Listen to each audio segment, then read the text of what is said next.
Chapter 679. Who's so arrogant as to snipe Brother Almighty? Smith Jewelry? What's that for?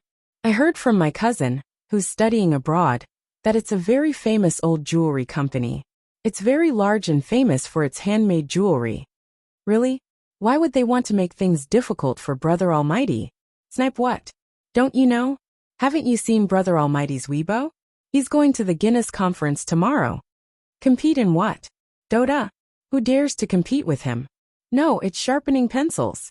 F*CK, F*CK. This is so F*King boring. Sharpening pencils? It's probably a variant of handicraft. It's boring just thinking about it. It's boring. I don't think so. I've watched Guinness before. It's quite exciting. And someone actually dares to snipe Brother Almighty. Don't you think it's interesting? It makes sense. That's why I don't watch Guinness. I'll support it this time. I agree with you. Don't blindly worship Brother Almighty. I just checked the information. The people from Smith Jewelry are very powerful, super powerful. Really? I'll check it out too. F*CK, they're really powerful. F*CK. Brother Almighty is in danger this time. Is it really that scary? Really? There are several world champions in the handicraft world. It's dangerous. Is Brother Almighty going to kneel this time? Kneel your sister. Brother Almighty will kneel? Have you forgotten the painful lessons of those people before? Have you forgotten everyone who thought he would kneel? Those who wanted to live stream themselves eating 10 kilograms of sh*t, streaking naked, whatever they did. Didn't they all kneel in the end? There's still some truth to it. Alright, let's wait for the show. Brother Almighty is invincible. Overlord of spring and autumn. Unify the world. Invincible in the universe. Dominate the outland. For the Lich King. Gradually, the comments started to harmonize with one side supporting Chen Guang. After all, most of those watching the stream were Chen Guang's fans. As for the haters and haters, under the dual attacks of the extremely diligent moderators and super administrators, these people all lived on a long list of banned people. They would kill anyone they saw, and their IPs would be permanently blocked without batting an eye. Chen Guang's livestream was also known as the Tomb of the Rhythm Dog. No other livestream had ever been as diligent as the Rhythm Dog. Even the Rhythm team, who were paid by him, did not accept his work. Damn, he was too diligent. The cost of registering a new account was too high. After all, his real audience was already enough to keep the bullet screen exploding for a long time. He really did not need a Rhythm Dog to increase his popularity. Now he simply set the bullet screen to only LV5 and above audience members. But it was still useless. The bullet screen was still filled with snowflakes. There was even a legend circulating on Bamboo platform. Those who were qualified to post colorful bullet screens in the live broadcast room of Almighty Superman were the real tycoons. They were diehard fans who had given gifts of more than 5,000 yuan. After the bullet comments were in sync, Chen Guang pointed at the screen and turned to look at the four of them. Did you see that? I have so many fans supporting me. They trust me so much. How can I lose? I can't afford to lose, even for the more than 2 million fans in the livestream room. So no matter what that fat bitch is going to do, or what kind of challenge mode it is, it doesn't matter. I don't care, because I must win. And I must win. Although they knew he was talking nonsense, and the blessing of fans' spiritual strength only existed in hot-blooded comics, the fans in the livestream room were still very happy. They started to send gifts crazily again. It was even more ferocious than when he used the Rampage Pentakill. Yu Hong and the other three had no choice. The boss was acting tough. What could the employees do? They had to bow down and worship him. Yes, that's right. President Chen has never lost. It's the same this time. I don't care what kind of fighters the fat bitch has called. Buttface reacted the fastest. As a pioneer paparazzi who had been with Zhu Wei for so many years, he was really good at flattering people. Fang Tianyu said weakly, but the masters of Smith are really... Before he could finish his words, Lu Xiaoyang poked his waist fiercely. He immediately changed his words. President Chen is invincible. Yu Hong and Su Li couldn't stand this group of people anymore. They ran out of the livestream room and disappeared from the livestream room as soon as possible.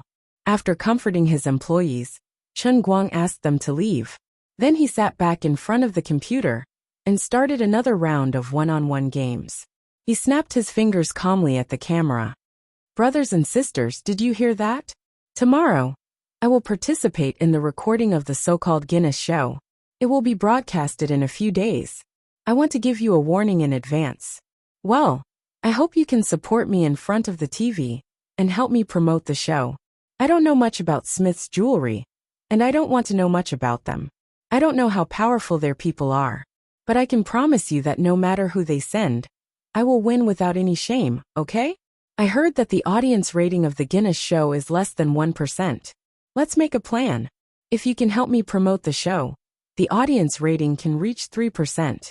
That will be about 9 million people. I will draw 1,000 yuan cash prizes on Weibo. How about that? To Chen Guang, money wasn't as important as faith points. In order to promote the Guinness conference, he had spared no effort. The more people watch the show, even those who are not interested in sharpening pencils, as long as they are convinced by his godly skills, they will be able to provide faith points. If 1 million yuan can help him reach the peak of sharpening pencils, it will be worth it. Although the internet celebrity economy is booming, and the net worth of internet celebrities is rising, Chen Guang is the only one who dares to take out 1 million yuan for a lucky draw. He is rich, willful, and unreasonable. For the sake of fame, the old man is willing to go all out. To be honest, although his live broadcast time was not fixed, every time he broadcast, he would bring the audience a great visual enjoyment. Even if it was just a solo ladder, he could still play it to his heart's content. Today was originally just an ordinary live broadcast, but he made such a pretentious trailer, which really made the audience's hearts surge with emotions. I don't know why, but we just like your arrogant and condescending attitude, yet others can't do anything about it. Just because of your face, we can't help but want to give you a gift. Halfway through the game, the promotion for women came up again. Chen Guang is going to play the role of a retired boxer who runs a handicraft shop. In the movie, he will not use a stunt double. He will do it himself, trying to make the movie as realistic as possible. Putting aside his acting skills, Chen Guang is so focused. He trained hard for the movie, and now he is going to challenge the Guinness World Record. It is hard to find a male lead like him. Originally, the movie Women has attracted enough attention these days. Once the promotion for the movie keeps up, the audience in the live broadcast room jumped up again out of thin air. The effect is even better when both sides work together. Xiao Tsong is very proud in his heart. Other live broadcast platforms have to work hard, poach people everywhere, create all kinds of gimmicks, and even take the risk of letting the female hosts in the platform sell their bodies, just to attract more popularity. However, the effect is like a cup of water on a burning cart of firewood.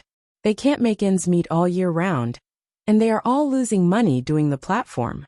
But my bamboo live broadcast, since it is on the list with Chen Guang, the big tree in the industry, it is going to become the best in the industry. Yes, that's right. In many people's eyes, I, Chang Xiaotsong, am a loafer. My private life is also very messy. Without my dad, I am nothing. Before I created the bamboo platform, I relied on my dad and his think tank to guide me in my investments. That's how I barely made any progress.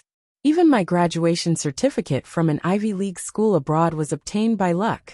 I am not particularly talented in business, and I am not a good person. But the best decision I made in the first half of my life is to be the first to go to the 5 capitals after smelling the smell of blood on Chen Guang's body. Through Zhongbai, I got in touch with Chen Guang. Thinking about it, he silently clicked the mouse and bought 1,000 Manchu Han Imperial Feast for Chen Guang from his own pocket. 1 Manchu Han Imperial Feast is worth 500 yuan.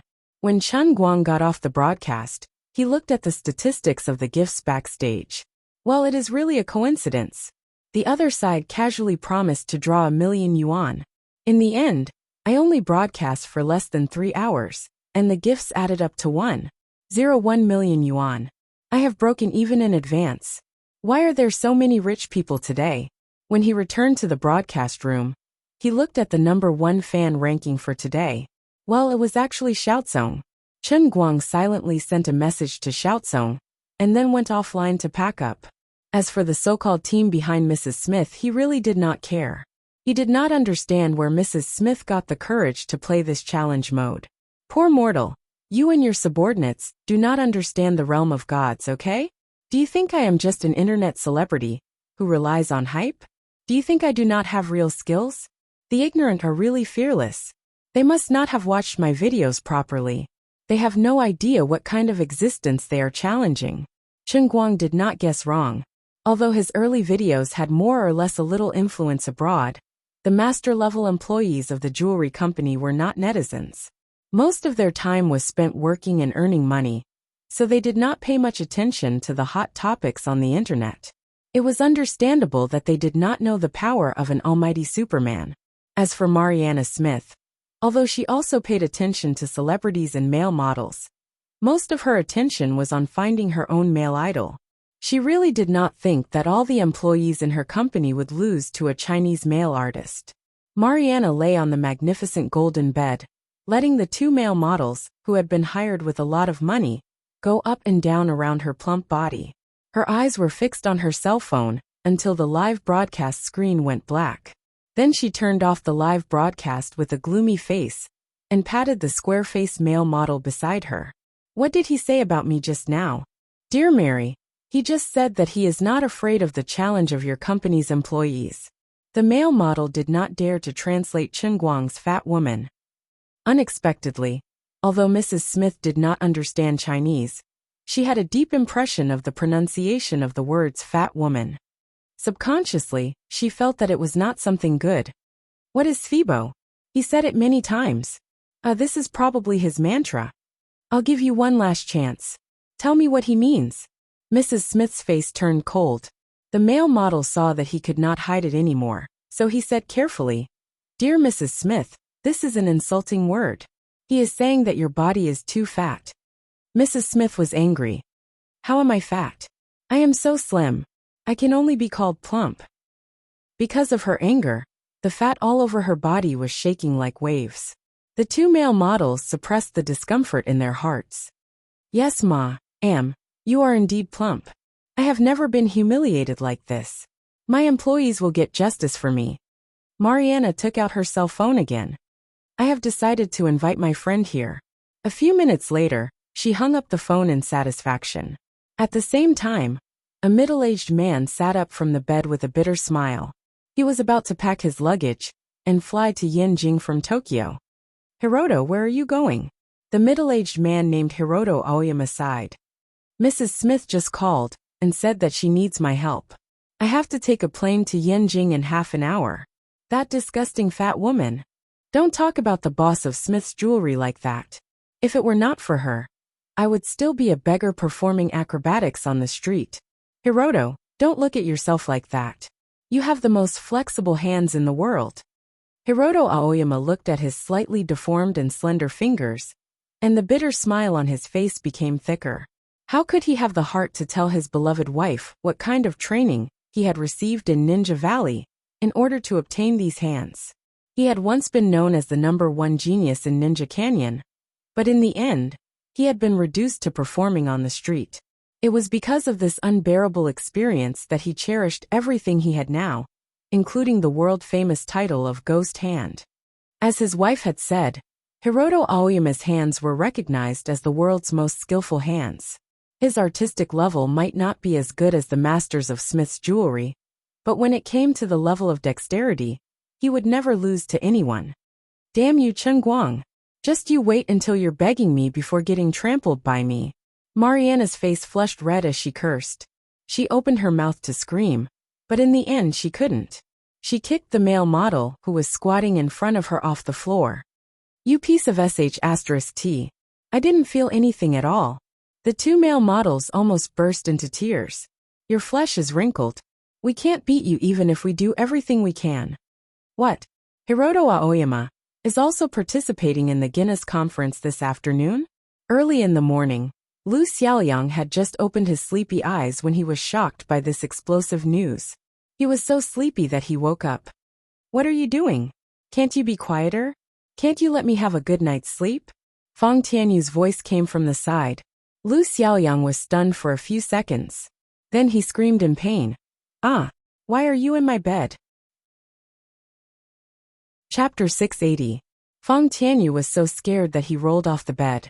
He propped himself up and said, "What are you screaming for? Didn't President Chen occupy your room last night? Did you come to my room to sleep?" "Oh, I see. But why didn't you wear underwear?" LV Xiaoyang shouted again. Feng Tianyu shrugged. "You didn't wear underwear either." They stayed there for a few seconds. Holy sh*t. F***cku. It took them 10 minutes to recover from the horrible illusion. They clenched their buttocks subconsciously when they walked to make sure they were not fatally injured. However, it was useless. They were always suspicious. After all, no one could remember what they would do when they fell asleep. "Later, check if there's any peppermint smell on your penis," Feng Tianyu said. LV Xiaoyang was confused. "Why? I used Ma Yinglong last night. If something happened it would smell," Feng Tianyu said confidently. "Thank God. Thank you." After a while, Yu Hong was also shocked by the news that Hiroto Aoyama was going to participate in the Guinness World Cup.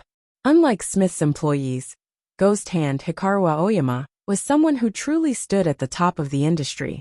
In the past few years, he had appeared as a guest performer in various places around the world. The skills he displayed were not magic, but they were better than magic. His hands were fast, accurate, and ruthless. He could even carve a grain of rice into a miniature sculpture of a person in a few seconds. "President Chen, what should we do now? We are in big trouble." LV Xiaoyang wanted to slap the table. Chen Guang was still very calm, which made him very anxious. Chen Guang drank a few mouthfuls of porridge and put down the bowl slowly. "Do you know what I like most about you, Buttface?" "What?" "I like how surprised you are. Because the more you can't keep your composure, the more unfathomable I seem." Holy sh*t.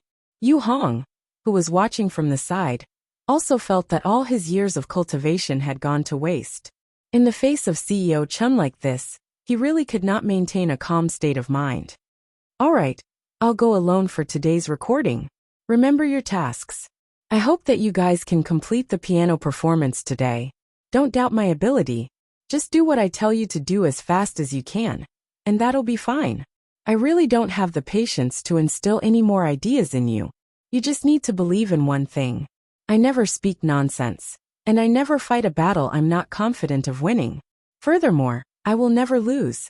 As for the rest of you, you just need to follow the guidelines I set in the beginning, and do your best to complete the task I gave you. You just need to build a stage for me to display my skills. Frankly speaking, I'm not very satisfied with all of your performances so far." With that, Chen Guang got up and left. He almost never spoke harshly to these company leaders, but this time, he was really a little impatient. "It doesn't matter if others doubt me, but since you guys want to be my employees, then you have to blindly worship me. Every time you waste questioning me, you're dragging me down. Guys, I hope you can understand my painstaking efforts. If you want to keep up with my pace, you have to abandon basic common sense and have crazy superstitions about me. Of course, these things might seem too ridiculous in the eyes of ordinary people, but it didn't matter." Chen Guang was confident that he could take them on a flight twice, and they would naturally understand the reason behind it. He would use this Guinness conference and women as an opportunity to settle these two things. Needless to say, they would start to doubt their lives. "CEO Chen is angry." Looking at Chen Guang's back, Lu Xiaoyang sighed. Feng Tianyu lit a cigarette and began to feel melancholy. Su Li, on the other hand, took out a mirror calmly. He felt that one of his eyebrows was crooked. Yu Hong was silent. Chen Guang's way of doing things was too different from Tang Xiaokai's. They were both young men, but Tang Xiaokai was strict and meticulous in his work. He relied on his amazing talent to do whatever he wanted on Wall Street, and he was the trendsetter of the financial era. Chen Guang, on the other hand, did not play by the rules. To put it nicely, it was unconstrained. To put it bluntly, he did things as he pleased. He did not have a plan, and it could even be said that he was reckless. From the beginning, Yu Hong did not approve of Chen Guang's policy of not caring about the business plan first. And instead, he only wanted to promote himself. This was too much of a conflict with his outlook as a manager of Tang Jie Foundation. However, he did not object to it. Although he was sent by Tang Xiaokai to work for Tianguang, he understood the logic of the workplace. One man cannot be a second master. Regardless of whether Chen Guang's decision was right or wrong, he had made a decision, and he was responsible for executing it. Even if Tianguang brokerage was screwed up in the end, he could just return to Tang Jie Foundation. Anyway, didn't Boss Tang say that he was not afraid of losing money? Compared to others, Yu Hong, who was in his 40s, was no longer young. He could not fit in with the relatively young Fang Tianyu and Lu Xiaoyang's style. But it did not matter. A company needed someone who could maintain his composure, and Yu Hong, who was in charge of the administrative department, felt that he was suitable to play such a role. However, when Chen Guang arrived in Beijing, he obtained 150 million yuan in endorsement fees at lightning speed. He did not do anything, and the other party transferred all the money to him. Yu Hong was especially confused. Boss Chen, didn't you say that you would not make money first, and that you would rather lose money to promote your general policy?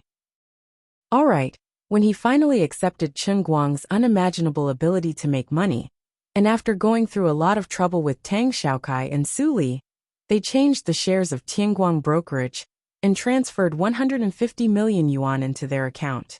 However, Chen Guang threw 120 million yuan into a movie that was destined to fail. These few days, Yu Hong felt that life was full of ups and downs, and if he did not have heart disease, he would have been in the hospital. I have already contacted the National Gallery of Art about the piano performance. They have a free day next week, which is on August 30th. If there is no problem, let's do it on that day, Fang Tianyu said. Lu Xiaoyang nodded. Then it's settled. Old Fang and old Yu, go and contact the venue's ticketing service. I will get someone to post a speech online to warm up the audience. Boss Chen is right, we have to speed up the pace. Yu Hong sighed in his heart. It's good to be young. You guys are so careless. The Guinness conference was not a live show. After all, this show was full of accidents. And if it was a live show, there would be all kinds of uncontrollable accidents. If it was a recorded broadcast, it could avoid accidents. And at the same time, the effect of the show could be controlled through post-editing. After lunch, Chen Guang rushed to the central TV building. Other than his blind confidence, he was very concerned about the recording of today's show. He had spent a lot of effort to get this done, so he had to do it properly and beautifully. Today's Guinness conference was also very important.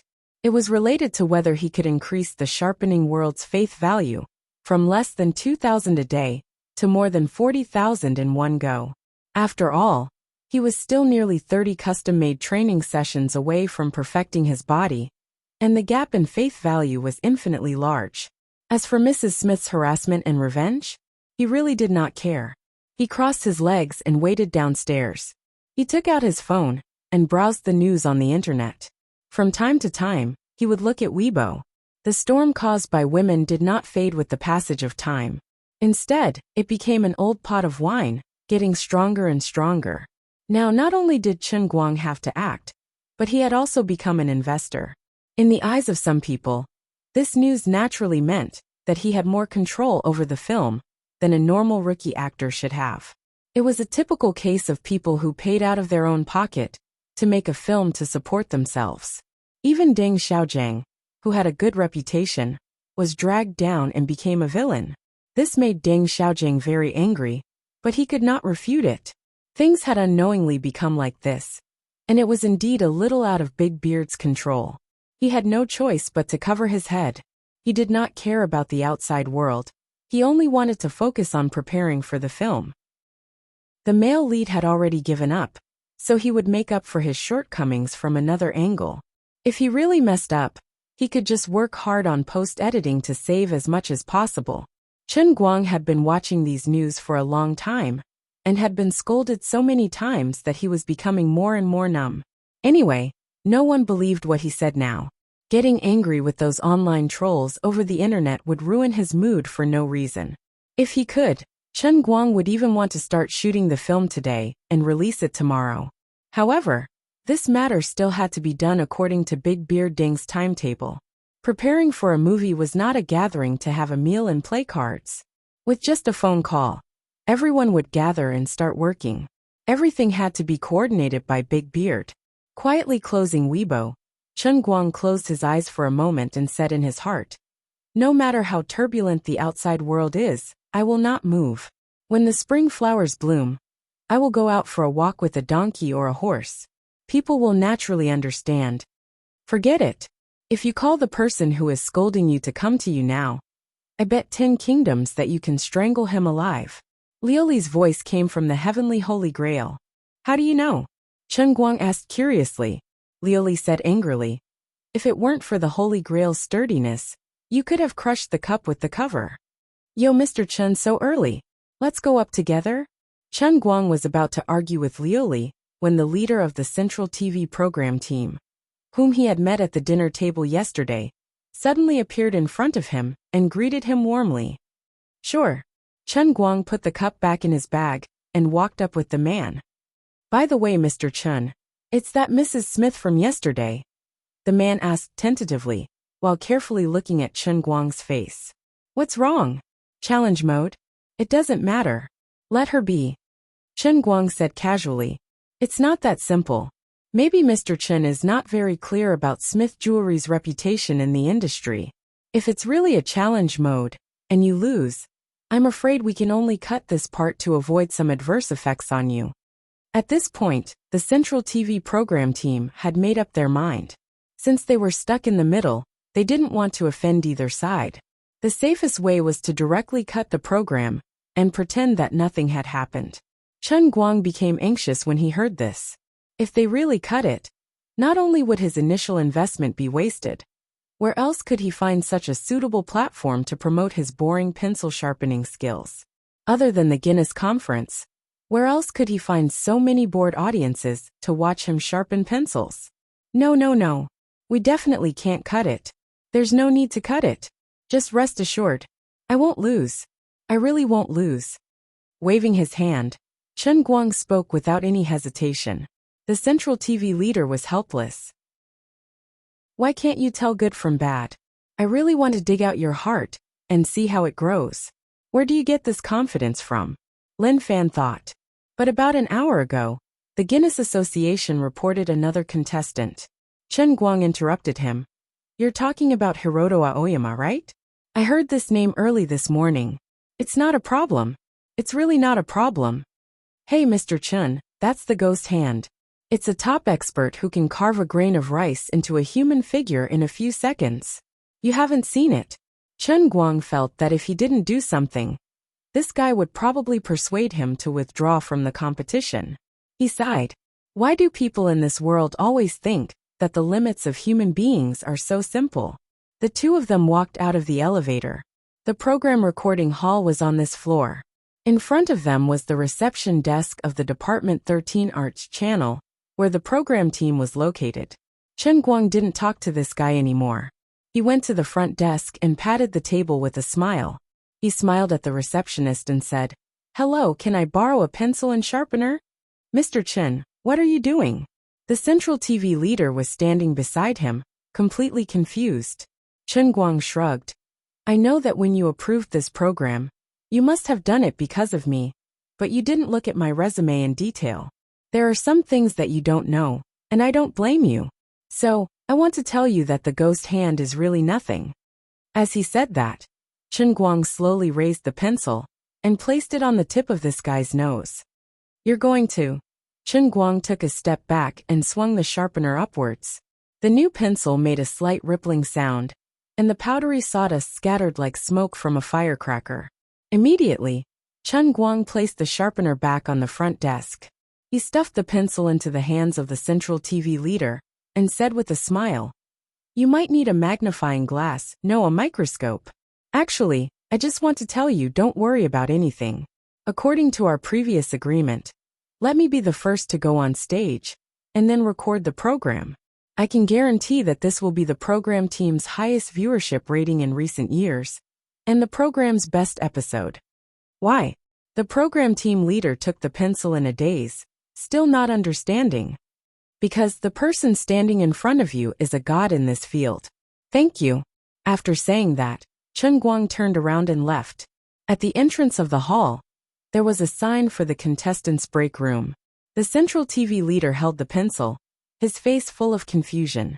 He squinted his eyes and looked at the tip of the pencil, not understanding. What's the meaning behind it? Right, didn't he just use the sharpener to scratch it? Why does it look like it has exploded? His squinted eyes became smaller and smaller, and he finally found something different. There was something written on the tip of the pencil. Chief Wang, we have a magnifying glass here. The receptionist reminded him kindly. Chapter 681. Shaolin. This looks like a statue of a person. It was rare for Chief Wang to be together with the receptionist. He was usually very careful with his image, and had to keep a distance from these young and beautiful female colleagues. But this was too strange for him to understand. The receptionist named Shaolin shook her head and gasped. Chief Wang, this is Robot Zero, the biological armored combat robot that Ling Bully piloted in the EVA. Robot Zero. Eva, what's that? Chief Wang, who was in his 50s, would not understand these young people. Anyway, it's a robot. Shaolin was not in the mood to explain the two-dimensional knowledge to Chief Wang. She only looked at the magnifying glass and sighed. Oh my god, this isn't just a simple likeness. Oh my god. The lines, the joints, the armor, it's like it's alive. If it could be colored, it would look exactly like the figurine I just bought. As the girl spoke, she pointed at the figurine in the corner of the office table. The figurine was about 10 centimeters tall, and was officially authorized by Bandai. It was imported and had excellent workmanship. In that instant, Chen Guang had clearly carved it according to the figurine. Chief Wang shook his head blankly. Impossible. This is impossible. Kobayashi was getting more and more confused. The more she looked at it, the more incredulous she felt. Her figurine was assembled from hundreds of parts. How could it be cut into the exact same shape? Even the external armor on her right forearm had the exact same shape. Scary. Shaolin thought about it and said, I'll go get a microscope from the program team next door. Give me a few minutes. 10 minutes later, Chief Wang and Shaolin stared at the image taken by the high-powered microscope on the computer, dumbfounded. The entire figurine was about 3 millimeters tall. Other than the lack of color and the fact that it was pure black, it was exactly the same as Shaolin's figurine. Chief Wang's hand holding the pencil was shaking. He could not understand the principle behind this, even if he was beaten to death. How did he do it? He clearly just slashed it with a single slash. Why did he do that? Maybe it's because he's really God. Shaolin's eyes were shining. She clenched her fists and prayed silently. May God bless me. If my future boyfriend's fingers are even 1/10 as nimble as mine, my life will be worth it. When Manager Wang arrived at the players' break room, his mind was muddled. He was still holding the pencil in his hand. No matter how he tried to construct a picture in his mind, he had no idea how Chen Guang had managed to carve out Machine Zero in one go. Chen Guang looked at him and knew that he had achieved his goal. He took the pencil back from him. Director Wang, don't ask me. I won't tell you anything. The pencil was given to me by your employee, and the knife is also hers. You only need to understand one thing. I used less than a second to sharpen the pencil like this. Now, do you still want to discuss Demon Hand Hikari with me? Chief Wang shook his head like a rattle drum. Don't think about it. Don't think about it at all. Chen Guang pressed the tip of the pencil on the chair and flattened it under Chief Wang's pained gaze. So, can we start recording the show on time? Chief Wang's eyes widened. What a pity. Such a perfect piece of art was crushed by him just like that. You must be torturing and taking revenge on me, a patient with OCD. Damn it. After waiting for a few seconds, Chief Wang came back to his senses. He looked at his watch and realized that there were only 10 minutes left before the official start of the recording. He hurried to the director's room and shouted, Everyone, get into position. Don't F*** King Dawdle. Chen Guang smiled and shrugged. He thought to himself, Bro, how can I explain it to you? You might think it was just one knife, but in that instant, I swung it at least 100 times. Unlike other skills, the seemingly useless pencil sharpening skill was, in a sense, the most unreasonable skill that Chen Guang had mastered so far. Because when he achieved the achievement in the world in the cup, his arm was under the special blessing of the world in the cup. Even in the outside world, as long as he held a pen in one hand and a knife in the other, his whole body would be blessed by the mysterious power of the Holy Grail. After mastering the high-frequency vibration of the world of Kiran's arm, his pencil sharpening ability was even further enhanced. It was even better than when he was training in the world in the cup. Once he started to sharpen, the ability he displayed was not a human ability at all. I don't usually show off. When I do, I scare myself to tears, okay? In other words, as long as the pencil was replaced with something of a different thickness, his trick would not work. But this time, the project of the Guinness Challenge was pencil sharpening. It was impossible for him to lose, okay? He couldn't lose even if he wanted to. Chen Guang turned his head and looked at the group of foreigners sitting not far away. If he guessed correctly, this group of people should be the master-level employees of Smith Jewelry. The oldest among them should be over 50 years old, and the youngest should be 30 years old. The yellow man sitting in the middle surrounded by the stars should be the Japanese, Hiroto Aoyama. Looking at his slender fingers, his muscles and bones were different from ordinary people's. He did have some amazing kung fu skills. The name Ghost Hand was not for nothing. If it was another project, Chen Guang might not necessarily win. But since it was pencil sharpening, he could only apologize. Sensing his provocative gaze, Hiroto Aoyama and the group of Smith Jewelry employees all turned to look at him. That's him, the reckless challenger. Mr. Aoyama, Mrs. Smith wants us to win more quickly. If you win the competition in the end, Mrs. Smith will consider handing over all the business in Japan to you. Hiroto Aoyama nodded. I won't let Mrs. Smith down. He couldn't help but recall the last time he performed on the street in Tokyo's underground tunnel. Everything looked the same as before. The dim light in the underground tunnel scattered in the long tunnel. There was no warmth, only bone-chilling cold. The homeless man curled up on the ground beside him, wrapped in a thick coat, was also shivering in the cold. Frantic mosquitoes buzzed around the light on the ceiling, hitting the lampshade and making popping sounds, as if drowning out the growling in their stomachs. When he was at his most desperate, Mrs. Smith came down from the sky like an angel and asked him to carve a head for her using rice on the table. He was shocked by the gorgeous clothes on the angel. His fingers had never been so agile. It usually took him 8 seconds to finish sketching a statue, but this time, he finished it in 5 seconds. From then on, Mrs. Smith, who had the body of an angel, opened a window to his gloomy life. Although some of the memories made him sick, the results were always gratifying. Most of what he had today was thanks to Mrs. Smith. So today, even if it was just to make her happy, he had to win quickly. With that in mind, he began to rub his fingers subconsciously. The eyes of the employees of Smith Jewelry next to him were involuntarily attracted to Hiroto Aoyama's fingers. It was really amazing. As expected of Mr. Aoyama, his skills didn't show any signs of decline because of his age. Instead, they were getting better. Marianne Smith, as the chairman of Guinness Asia Pacific, was already seated in the guest seat in the recording hall. Powell and another staff member sat on either side of her, one on the left and the other on the right. Usually, she wouldn't sit in this seat. She wasn't even interested in watching a normal program recording. But today was obviously a special day. Mrs. Smith was half lying on the leather chair in the guest seat, moving her body with some difficulty. Powell, when Chen Guang loses in the challenge mode, go and tell him that if he doesn't make any compromises, the door of Guinness will be closed to him forever. Also, you'd better tell him that I, Marianne, have a wide circle of friends. Many celebrities in the Huaxia entertainment circle are my friends. He will definitely pay for his arrogance yesterday. Powell was extremely disgusted, but he put on a respectful face and said, Yes, esteemed chairman. After waiting for another 10 minutes, the audience entered the hall one after another, and the seats were all filled up. Usually, these people signed up online and were selected through a series of behind-the-scenes operations. Their task was to clap and scream when necessary to ensure the effect of the program. However, this time, The audience seemed to be a little restless. The lights in the studio had dimmed, but the whispers in the crowd didn't stop for a long time.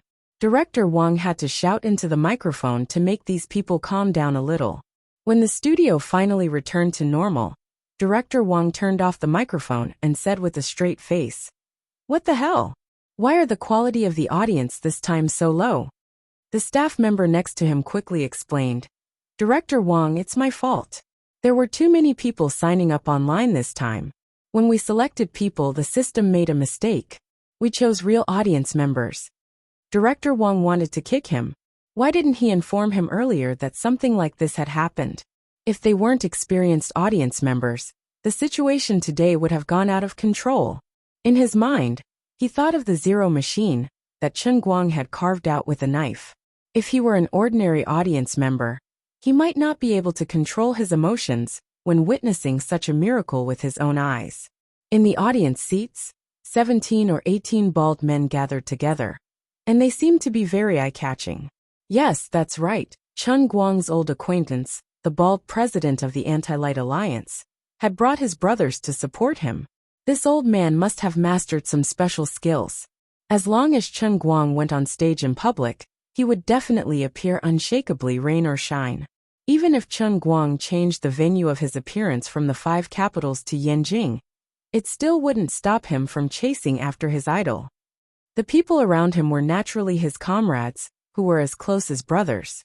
In fact, hundreds of people in the entire Anti-Light Alliance had signed up. However, because Chen Guang had publicized this during the live broadcast, the audience registration for the Guinness conference, which no one cared about before, suddenly exploded, and the competition became extremely fierce.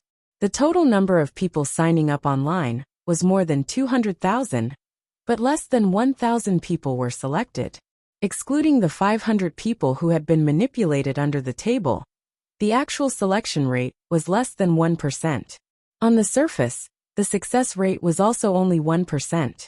Even with the president's mysterious blessing, the entire Anti-Light Alliance had more than 800 people, and only about 20 people had entered. In fact, this was already very strong. As expected of the president, our success rate is as high as 1%. It must be the president's spirit in heaven that is blessing us. The vice president looked very excited. He was a fanatical supporter of Chen Guang, but he didn't have the opportunity to listen to Chen Guang's teachings. Otherwise, he would have easily become a noble believer. The president stepped on his foot. "Shut your crow's mouth. I'm not dead yet. Are you really hoping for me to die so that you can usurp the throne?" No. President, I definitely didn't think that way. If not for your blessing, at most, only 5 of us could have entered. The vice president said sincerely. The other bald members also looked at the president with gratitude. The bald president silently wiped away his tears. As a president who lived among a group of die-hard Chen Guang fans, it was really tough. He really didn't understand why the Anti-Light Alliance was getting further and further away from his original goal. There must be something wrong with the way it was opened. What? Your president is so powerful? Our whole class is Brother Allrounder's fan. We heard that Brother Allrounder would be participating this week, so we signed up together. In the end, I was the only one selected. We are so pitiful. Someone overheard their conversation and became interested in the Anti-Light Alliance. The members immediately started to show off. Of course, we have a total of 800 brothers that signed up, and 20 were selected. Do you see our heads? Do you see our president? Brother Allrounder is also bald. This is his summoning. There is a mysterious bond between us and Brother Allrounder. Brother, are you also a fan of Brother Allrounder? Why don't you hurry up and join us? Ah, must I shave my head? But I'm a girl. I'm sorry. We are the righteous Anti-Light Alliance. We never accept female members. I heard that there are girls in the Pink Light Alliance. You can contact them. Can I ask my boyfriend to join you? Yes, but you have to remind him not to pay the membership fee. He must be careful of our president. We are a non-profit organization. The bald president silently wiped away his tears. He seemed to have understood something. His heart ached so much that he couldn't breathe. Hello, ladies and gentlemen. I am your host, Ju Jun. I am your host Dong Qing. Welcome to the Guinness Conference. The male and female hosts walked out from both sides of the stage and stood in the center. The recording of the Guinness Conference began. The audience suddenly tensed up. The show was about to begin. The staff in the contestants' lounge shouted, "The contestants whose names I have called, please follow me to the back of the stage. The recording has begun. Thank you for your cooperation." Chen Guang turned his head and exchanged glances with Hiroto Aoyama. He grinned and walked to the front. Chapter 682. Sai. Zhu Jun. Do you know why our Guinness Conference is getting more and more popular? The female host Dong Qing smiled. Zhu Jun pretended to be at a loss. Why? It's because we don't have to worry about food and clothing anymore. Our material life is more abundant, and the people have more time to focus on the spiritual life. Dong Qing kept Dong Xuebing in suspense. What does the spiritual life have to do with the Guinness Conference? We are challenging the limits of humanity. Zhu Jun and Dong Qing echoed each other. Dong Qing blinked. You don't understand. Everyone has their own little Superman in their heart. Only when they don't lack anything in their life can this little Superman jump out and think about the things that they used to be good at, or wanted to do, but couldn't do. You don't understand. Everyone has their own little Superman in their heart. For example, when I was young, I was very good at spinning the pen. When I twirled the pen on my fingers, it was like a flower blooming. I was taught a lesson by my teacher because of this. Now I am old, and there is no teacher to look after me. But my hand is also stiff, and I can't turn the pen anymore. Dong Qing purposely pouted and put on a pitiful look. Zhu Jun nodded. Isn't that right? Your teacher really killed a genius. If you practice hard, you might even be able to participate in the Olympic Games. We don't need to think about the Olympic Games. They don't have this event, but we are here in Guinness. What's our mission? Challenge the limits. Surpass yourself. Write your brilliant ideas into the Guinness Book. The two hosts said in unison. After that, Zhu Jun changed to a high-pitched voice. Next, let's welcome our first challenger, Chen Guang. What he wants to challenge is something that all of us have done since we were young. He will tell us that sharpening pencils is also a skill. Dong Qing also said. That's right. I don't have the Olympic Games for spinning pens, but Chen Guang has our Guinness Conference for sharpening pencils. Everyone, let's witness a miracle. As the music started, Chen Guang, who was wearing a straw hat, walked out from the back of the stage and went straight to the center of the stage. The straw hat couldn't hide his devastatingly handsome face, but it could hide the new bandage on his head, making him look even more imposing under the spotlight. He looked like a divine soldier who had descended from the heavens. His handsomeness had reached a new realm, a new height. The above content was purely Chen Guang's personal fantasies. It was purely fictional. If there were any similarities, it must be the effects of his diehard fans' beauty enhancement. Also, in order to make Chen Guang's challenge more convincing, we have invited 8 world-class craftsmen from the Guinness Association. They will compete with Chen Guang. They are Mr. Hiroto Aoyama, the ghost hand from Japan. He is the champion of 10 consecutive handicraft awards in Japan. He is also the holder of many world records. He can carve a grain of rice into a lifelike portrait in 5 seconds. Mr. Santos from Mexico. He is Mr. Bell from Australia. He is Mrs. Smith listened to the translator beside her translate and said unhappily, "Since when did it become an invitation for my people to compete with him on the same stage?" Powell quickly explained, "Mr. Chairman, please don't be angry. The program team of China Television Station has to consider the effect of the program. It's more reasonable to say it this way." Mrs. Smith nodded. "That's true. I can't let others know that I'm deliberately making things difficult for him." After a short while, accompanied by all kinds of background music, lighting and special effects, Chen Guang stood on the stage with a total of 8 so-called gatekeepers in the challenge mode. In front of them was a long table. In front of each of them was a total of 10 pencils, a total of 100 pencils, and 3 different sizes of pencil sharpeners. Chen Guang stood in the middle, and Hiroto Aoyama stood beside Chen Guang. The host was introducing the rules of the competition. Hiroto Aoyama subconsciously turned his head to look at Chun Guang. This poor guy. He looks quite good. He probably rejected Mrs. Smith's pursuit. How stupid. What's wrong with Mrs. Smith? Even if she felt disgusted at the time, wouldn't it be over if she closed her eyes and endured it? This was a life-changing opportunity that had fallen from the sky. She was the owner of Smith Jewelry, with a net worth of $1 billion USD. She was the current heir of the famous Tepes family in Europe and America. Dongqing explained in detail. Ladies and gentlemen, the rules of our competition are very simple. Every contestant has a total of 5 minutes. If Chun Guang can sharpen the most Eiffel Towers in these 5 minutes, he will be recognized by Guinness as the best sharpener in the world.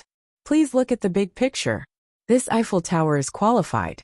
From this angle, doesn't it look exactly like the tower in the picture? Of course, it can't just be the appearance. Everyone, look at the 4 legs of the tower. That's right, the bottom must be hollow. Zhu Jun exclaimed again. My God, isn't this too difficult? Won't the tip of the pencil break if you're not careful? Dongqing nodded. Of course it's difficult, but this is what Guinness strives for. That's right. It's because it's difficult that we can challenge our limits. Now let's welcome the Guinness certifiers, Mr. Powell and Mr. Bloom, to the stage for the final verification. Zhu Jun waved his hand, and the 2 certifiers, Powell and Bloom, who were sitting in the VIP seats, walked onto the stage with smiles on their faces. Mr. Chun, it's not too late to change your mind. Powell pretended to check the pencil and knife in front of Chun Guang absent-mindedly. Chun Guang opened his mouth slightly and said in a low voice, No, you can tell her exactly what I said. Just tell her that I think she's disgusting. You'll regret it. You don't know Mrs. Smith's reputation. Powell put down the pencil slowly and said with a gloomy face. Chun Guang rolled his eyes indifferently. You don't know who I am, so don't talk nonsense. Get out of here. Powell's hand that was holding the pencil knife trembled violently. He really wanted to stab Chun Guang with the knife. What did he say just now? Powell had just sat down in the VIP seats with shaking hands when Mrs. Smith, who was unwilling to give up, asked. He told me to get out of here. The camera was right on his face. Powell had no choice but to squeeze out a smile. Then he squeezed out this sentence. Mrs. Smith's face turned serious. That be asterisk starred. That's right, he's a be asterisk starred. As the camera turned away, Powell immediately put on a fierce face and stared at Chun Guang. Damn arrogant kid. Just wait for your bad luck. Among the nearly 1,000 people in the audience that day, about 500 came for Chun Guang. Apart from a few anti-fans like the bald president, most of the others were fans of Chun Guang. Deep down, these people hoped that Chun Guang would win. But after hearing Zhu Jun and Dongqing introduce the other 8 contestants, they were a little uncertain. In particular, Ghost Hand, Hikaru Qingshan was too famous. Chun Guang was trying to break the world record, but Hikaru Qingshan already had several world records. Although the other contestants were not as famous as Hikaru Qingshan, they were still somewhat famous. The countdown had already started, but the whispers of the audience had not stopped. Can you stop shaking your legs? My bones are about to fall apart. The bald president pushed the vice president beside him. I can't help it. I'm too nervous. What if brother all-rounder loses? The vice president was worried. The bald president glared at him. Don't tease me. I used to look forward to him losing every day, no matter what, even if he lost once. But when did he ever make me happy? Pfft. The vice president and the other members of the Anti-Light Alliance suddenly understood. So, Mr. President, you're the one who trusts brother all-rounder the most out of all of us. You're indeed the president. The bald president's face stiffened. He cursed in his heart. I really can't be friends with you guys anymore. On the other side, the host's countdown had already begun.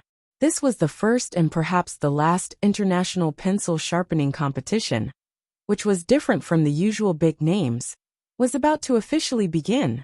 At the beginning, the camera wasn't focused on Chun Guang. Instead, it was focused on Hikaru Qingshan, the most famous contestant. At that moment, this world-renowned ghost hand had his eyes closed. His fingers were spread out and pressed lightly on the table. He seemed to have entered some kind of mysterious state. Those who were familiar with him knew that this ghost hand was getting serious. Only when he decided to go all out would he close his eyes and adjust his breathing. He was especially scary in this state. I must win. And I must win cleanly, Hikaru Chingshan muttered in his heart. Memories of when he was young and practicing ninjutsu in Ninja Canyon slowly surfaced in his mind. It was as if he had returned to his younger days. The ninja ki that was almost exhausted slowly surged up from his lower abdomen, through his arms, and condensed on his hands. The host was still counting down. 3. The veins on Hikaru Chingshan's arms gradually appeared. 2. An invisible force was emitted from his fingers. 1. Hikaru Chingshan opened his eyes abruptly. On the big screen at the back of the studio, Hikaru Chingshan's eyes seemed to be glowing. He grabbed the pencil with lightning speed and picked up a pencil sharpener with his other hand. His mind was blank. The knife rose and fell, and sawdust flew everywhere. Hikaru Chingshan's every knife was so precise that it was even more exquisite and faster than the processing machines made in Germany. In less than a second and a half, the pencil lead had been sharpened. With a shake of his right hand, the largest pencil sharpener was replaced with a second sharpener. Then with 4 strokes, the outline of the Eiffel Tower appeared. His eyes were focused and his expression was solemn. He stared at the tip of his pen, as if he was on a pilgrimage. This was the skill that he relied on to survive. He was extremely devout in his skills. Another second and a half passed, but the knife in his hand had been replaced with the smallest one, number 3. Ordinary people could not even see his movements with their naked eyes. Only the high-speed camera that was locked on Hikaru Chingshan's hands could capture the slight but high-frequency vibration of his right hand. The powder on the pencil lead flew out, and the 4 legs of the Eiffel Tower quickly took shape. His movements were so precise that the extremely fragile tip of the pen seemed so stable that there was no sign of it breaking. Mr. Chingshan is in great condition today, Powell said as he stared at the big screen. Mrs. Smith nodded with satisfaction. Of course. Mr. Chingshan never disappoints me. Chen Guang is dead meat. It's too late for him to beg for mercy now. Mrs. Smith grinned sinisterly. He has successfully angered me. Only the humblest of repentance can satisfy me. While the two of them were chatting, Hiroto Aoyama had finished sharpening his first pencil. He was very satisfied with his performance today. It only took him 5 seconds to sharpen the first pencil, and the whole process was as smooth as flowing water. He was confident that he could increase his speed to 4.5 seconds, or even faster. Later on, his speed might slow down again, but it did not matter. In 5 minutes, he could sharpen at least 50 pencils that met the standard. Although it looked so simple, the tip of the pen was extremely fragile. A slight mistake during the process would cause the tip to break easily, and all his previous efforts would be wasted. It was not something that an ordinary person could do. He did not even have the mood to look at Chen Guang's performance next to him. He knew that he represented the limit of human beings. As long as he continued to perform normally, no one would be a match for him. From time to time, there was a cracking sound coming from beside him. It sounded like Chen Guang had used too much force to sharpen the pencil. As Hikaru Chingshan began to sharpen the second pencil, he thought to himself, "You deserve it. Do you think we're playing with you? You're doomed from the moment you offended Mrs. Smith, okay? Even the other employees of Smith Jewelry are much better than you, okay?" Director Wang began to scold them in the director's room. "I told you to focus the camera on Chen Guang. Where are you filming? Are you an idiot?" The PD in charge of cutting the camera felt wronged. "Director Wang, I'm filming Chen Guang on the 3rd camera. But he's always sharpening the pen until it explodes. Why are we filming him? Look at how beautiful Hikaru Chingshan and Santos are. The audience would definitely like to see a successful scene, right? Although Mr. Chen is a friend, he's in such a bad state today. If we film him, won't we be making him look bad? What do you know? If I tell you to film him, then film him. Otherwise, get out of my sight." While Director Wang scolded the unlucky main PD, he felt like he was the only one sober and pretentious when everyone else was drunk. "What do you know? You all think that Chen Guang is done for. But do you know that although he looks like he's sharpening the pen until it explodes, he's actually sharpening the pen until it explodes? You've missed the key scene. How stupid. Hikaru Qingshan quickly went back to his state of not paying attention to what was happening outside the window. He began to sharpen the pen with all his might. This was his strongest state, and he had never failed before.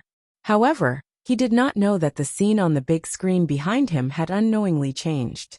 Although there were still shots of him from time to time, most of the time, it was Chen Guang's personal close-up. In fact, Chen Guang looked quite bored at that moment. He seemed to have been using the smallest sharpener, the number 3. He repeated the same action mechanically, picking up a pen and swinging the knife at it. The tip of the pencil exploded. Then, he put it on the table and immediately switched to another pencil. Compared to the others, Chen Guang's actions looked like child's play. He must have used too much force and broken the pen. At first, the audience was also confused. They did not understand why the program team had filmed Chen Guang in such an embarrassing scene. It was not until about a minute into the competition, when the high-definition camera zoomed in and began to give a close-up of Chen Guang's pencil that had exploded from sharpening, that the audience gasped. What was going on? What was that? A beautiful, neat art-like miniature Eiffel Tower? Why did every pencil he casually threw on the table look like it had been sharpened successfully? Was it exactly the same as the previous example? What exactly happened? Didn't it look like it had exploded from the sharpening? Chapter 683. What the hell? Mrs. Smith immediately stood up from her seat. Cheating. He must have cheated. Powell and Bloom were also confused.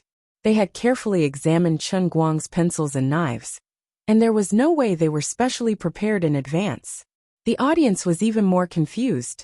Even the chairman of the Anti-Light Alliance, who was certain that Chen Guang would be able to show off, was also confused. Although I know he's going to win, can someone explain the theory to me? What the hell is going on? With one slash, an Eiffel Tower appeared? A little explanation? Why? What's this? The vice chairman thought for a long time. This is probably the realm of gods. Due to the unusually large number of non-professional audiences in the studio, most of these people who participated in the recording for the first time did not know the rules. Whispers rose and fell, intertwined with each other, and the buzzing sound gathered and formed a resonance, overwhelming the passionate soundtrack that was playing in the studio at this time, making the whole studio so noisy. Master Bell from Australia was the first to notice that something was wrong. He needed about 10 seconds to finish a pencil. It had been about a minute and a half since the start of the competition, and he had already finished 10 pencils. During a short pause, he could not help but look back at the big screen behind him. He happened to see a close-up of the pile of sharpened pencils that Chen Guang had placed on the table. What? Then he turned his head again and saw that there was only one set of pencils left in Chen Guang's hand. That was 10 pencils. F***CK. What happened? Has he finished 90 pencils? It's been less than 100 seconds since the start of the competition. Mr. Bell was scared out of his wits. He looked at Hiroto Aoyama again. Frankly speaking, Ghost Hand was indeed very strong. He had already finished more than 20 pencils, more than twice as fast as Bell himself. However, compared to Chen Guang, he was not at the same level at all. Hiroto Aoyama was still focused. His face shone with confidence. However, compared to Chen Guang next to him, the more confident he was, the more pathetic he looked. God, thought Bell, I must still be dreaming. Let me sleep for another hour, so I won't have this ridiculous hallucination. Poor Mr. Aoyama, poor fellows, poor me. What kind of monster are we playing against? What was the principle behind this? In less than 10 seconds, Chen Guang had already put down the last pencil in his left hand. He raised his right hand and said loudly, I'm sorry, I finished sharpening all my pencils. Can you bring me another 200 pencils? Chen Guang's words were like a stone that stirred up 1,000 ripples. Hisato Aoyama was startled back to his senses. His hand trembled, and the tip of his sword even cut the tip of his left hand. He raised his head blankly and turned to look at Chen Guang. His eyes slowly focused, and then fell on the 100 sharpened pencils in front of him. Baka! What is this? 100? Is it done? He raised his head to look at the countdown timer on the big screen. Only 100 seconds had passed. He then looked at the pencils in front of him. 23, which meant that he had sharpened one every 35 seconds. It was definitely an extraordinary performance. But what did this B** star do? Why is this happening? What happened? This is completely different from what I thought. Hisato Aoyama was stunned. He even forgot that he was in the middle of a competition. He subconsciously wanted to pick up Chen Guang's pencil and check it. However, Chen Guang slapped his hand away. Watch your hand. Don't touch my pen. Fearing that Hisato Aoyama could not understand him, Chen Guang even deliberately spoke in Japanese. Hisato Aoyama was stunned when he suddenly heard such standard Japanese. He then withdrew his hand in embarrassment and looked at his table. He kept reminding himself not to panic and not to be afraid. He was deliberately sharpening. He was just trying to scare me. At that moment, the host, Dong Qing, ran back to Chen Guang with a box of pencils. The spare pencils were placed on the small table next to her. They did not have to wait for long. Although he had already wasted more than 10 seconds, Chen Guang did not care at all. He picked up the pencils and continued sharpening. Alright, sharpening pencils was really boring.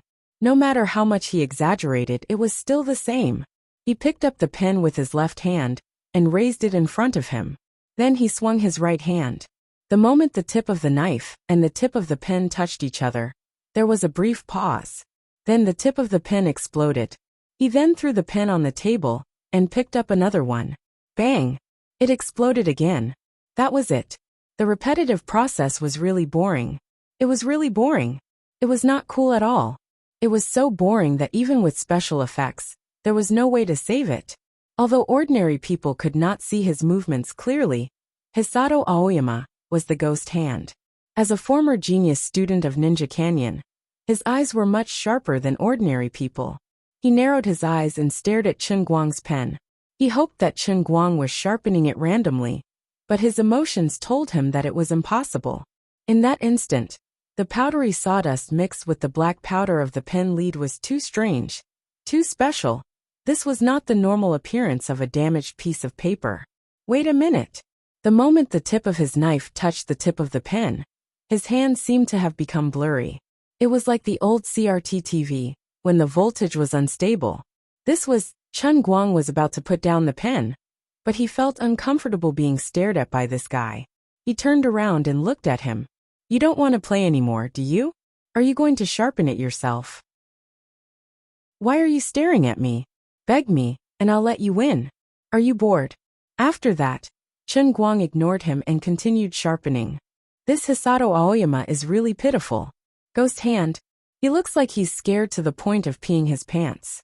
You can't say that. He's really good. Even the movement of sharpening a pencil is so smooth. Whose side are you on? Are you from China? F***CK. If I can change my nationality so easily, I'd really thank you. That mud blast is good. But he can't withstand Brother Almighty's 1/ F***CK. I don't understand what's going on. That's right. No matter how good Hisato Aoyama is, he's just an ordinary person. He's nothing. Brother Almighty's move is godlike in the game. The whispers in the audience grew louder. But this time, Director Wang did not jump out to remind everyone to calm down. He knew that nothing he said would work. At most, he could just silence them later. Hisato Aoyama clenched his fists tightly. He was thinking hard. I can't care about him anymore. I have to control my own pace. This must be an illusion. He must be playing with me. Hisato Aoyama shook his head fiercely, then continued sharpening with all his might. He did not notice that the other Smith Jewelry employees at the same long table had already put down their knives and pens. Instead, they turned their heads and stared blankly at the big screen behind them. No one was filming Hisato Aoyama anymore. The big screen was filled with Chen Guang's boring movements. Thanks to the new high-speed camera that the Guinness program team had just replaced, after a series of emergency adjustments, a frame-by-frame analysis that had been slowed down 100 times appeared on the big screen. From the moment the tip of Chen Guang's knife touched the tip of the pen to the moment the tip of the knife moved away. The scene, which had lasted less than 0.3 seconds, was stretched to 30 seconds. The audience could finally vaguely see the tip of the knife cutting through the wooden shell on the tip of the pen at an extremely fast speed, as if it was cutting through tofu. The tip of the knife moved back and forth, then moved back and forth again. At the same time, the pencil was spinning in his left hand. However, everything happened too fast. Chen Guang's movements were very small, but the frequency was very fast. That was why the wooden shell showed signs of being cut into powder and then falling apart. Then, with the help of Chen Guang, the regular tip of the pen broke free from the wooden shell and appeared in the air. The outline of the Eiffel Tower appeared in the air with 4 swishing sounds. What was truly terrifying was Chen Guang's movements. His hand vibrated at a high frequency again. The tip of the knife was pressed against the tip of the pen, and the lines of the Eiffel Tower's support frame quickly appeared. Every line was extremely clear and regular. Most importantly, this was a frame-by-frame analysis that had been sped up 100 times, but it still looked very fast on the screen. After 0.3 seconds, the hollow bottom of the tower was completely formed, and the perfect Eiffel Tower sculpture was fresh out of the oven. This meant that Chen Guang only needed 0.3 seconds to sharpen a pen, and most of the rest of the time was wasted on picking up and putting down the pen. When the slow-motion replay ended, the screen was restored to the scene of Chen Guang's knife and explosion. The combination of fast and slow was particularly refreshing. Everyone was finally sure that this guy was not messing around. This guy was really a completely unreasonable one-knife style. At the moment, Takedo Aoyama looked very pitiful. He had no distractions in his mind, and his expression was focused. Every cut was methodical, and his movements were fast and precise. He was like a work of art. However, it was of no use. After the competition, if he found out that all the pencils that Chen Guang sharpened were qualified, he would probably start to doubt his life and go crazy. If it were not for her veto power, Marion Harding would probably have left early. Impossible, this must be an illusion. Otherwise, they must have cheated. The upper-class lady, who was famous in the social circle, said through gritted teeth. Chairman, shut up, Powell, you piece of trash. Is this how you become a certification officer? How dare you cheat in front of us? Mrs. Harding glared at Powell. Powell's mouth twitched, and he was already cursing in his heart. You are the one who thinks that this is your modeling circle in Europe and America. You want to hit on any handsome man you see, and when you can't hit on him, you make us run errands for you. All right, since this is within the rules of Guinness World, I will acquiesce. Now, it is Chen Guang who is too scary, and the employees in your company are not capable at all. But you are throwing the problem at me? Powell could not help but be angry. Mrs. Harding had been ordering him around for the past 2 days, and in the end, he was the one who was being humiliated by her. Don't go too far. You are Marianne, not Elizabeth. Finally, when the countdown reached the last second, Chen Guang stopped. He did not seem to have any abnormalities. His expression was calm, and his hands were in his trouser pockets. In front of him were exactly 300 sharpened pencils. Hiroto Aoyama's hands were trembling, and his face was pale. He reluctantly put down the knife in his hand. There were about 60 pens in front of him, but about 20 of them were cut. He was reluctant to turn his head and look in Chen Guang's direction. He was afraid to see a nightmarish scene, but he could not avoid it. From time to time, he would turn his head to look at Chen Guang's position like a thief, and then he would hold his forehead in pain. I am seeing a ghost. Time turned back, and his memory seemed to go back to yesterday. He was still lying in bed, discussing with his wife about opening another branch store. Maybe I was too tired, so I fell asleep while talking. I must still be dreaming. That's right, when I wake up, this nightmare will be over. Gradually, he felt his head become very heavy. He became more and more absent-minded. He shook his head, and his eyes became misty. At that moment, the excited shouts of the nearly 1,000 audience members in the broadcast hall turned into the roar of a monster in a nightmare. It was deafening, as if it was sealed in his mind. It echoed everywhere, becoming more and more ear-piercing and loud. as if his head was about to explode. I have lost. I have completely lost. I do not have the strength to struggle at all. I am not a match for this monster at all. He is not human. Yes, that's right. He is the demon in my dream. I have lost to the demon in my dream. It's okay.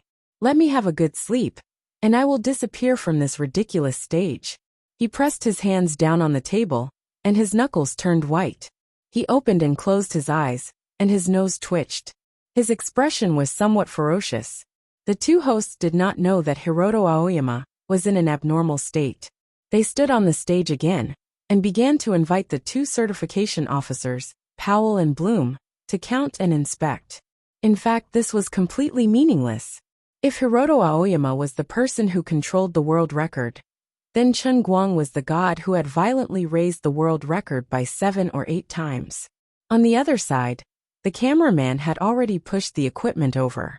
The special microscopic camera, randomly selected, and focused on the 300 Iron Tower pencil refills. Every pencil was perfect and impeccable. Chen Guang clapped his hands. He did not even bother to greet the others. He minded his own business, and sat on the chair next to the contestants' resting area. He was about to cross his legs, but when he remembered that this was the recording of the show, he endured it. Powell and Bloom had no choice but to take their magnifying glasses and go on stage. Even if they were unwilling to admit it, they could not simply say that Chen Guang's iron towers were not up to standard. Because there are too many pencils, we will use the method of random inspection. Mr. Bloom and I will each check 20 pencils. If there are 40 pencils in total, then Chen Guang's challenge will naturally be successful. Powell just wanted to end this farce as soon as possible.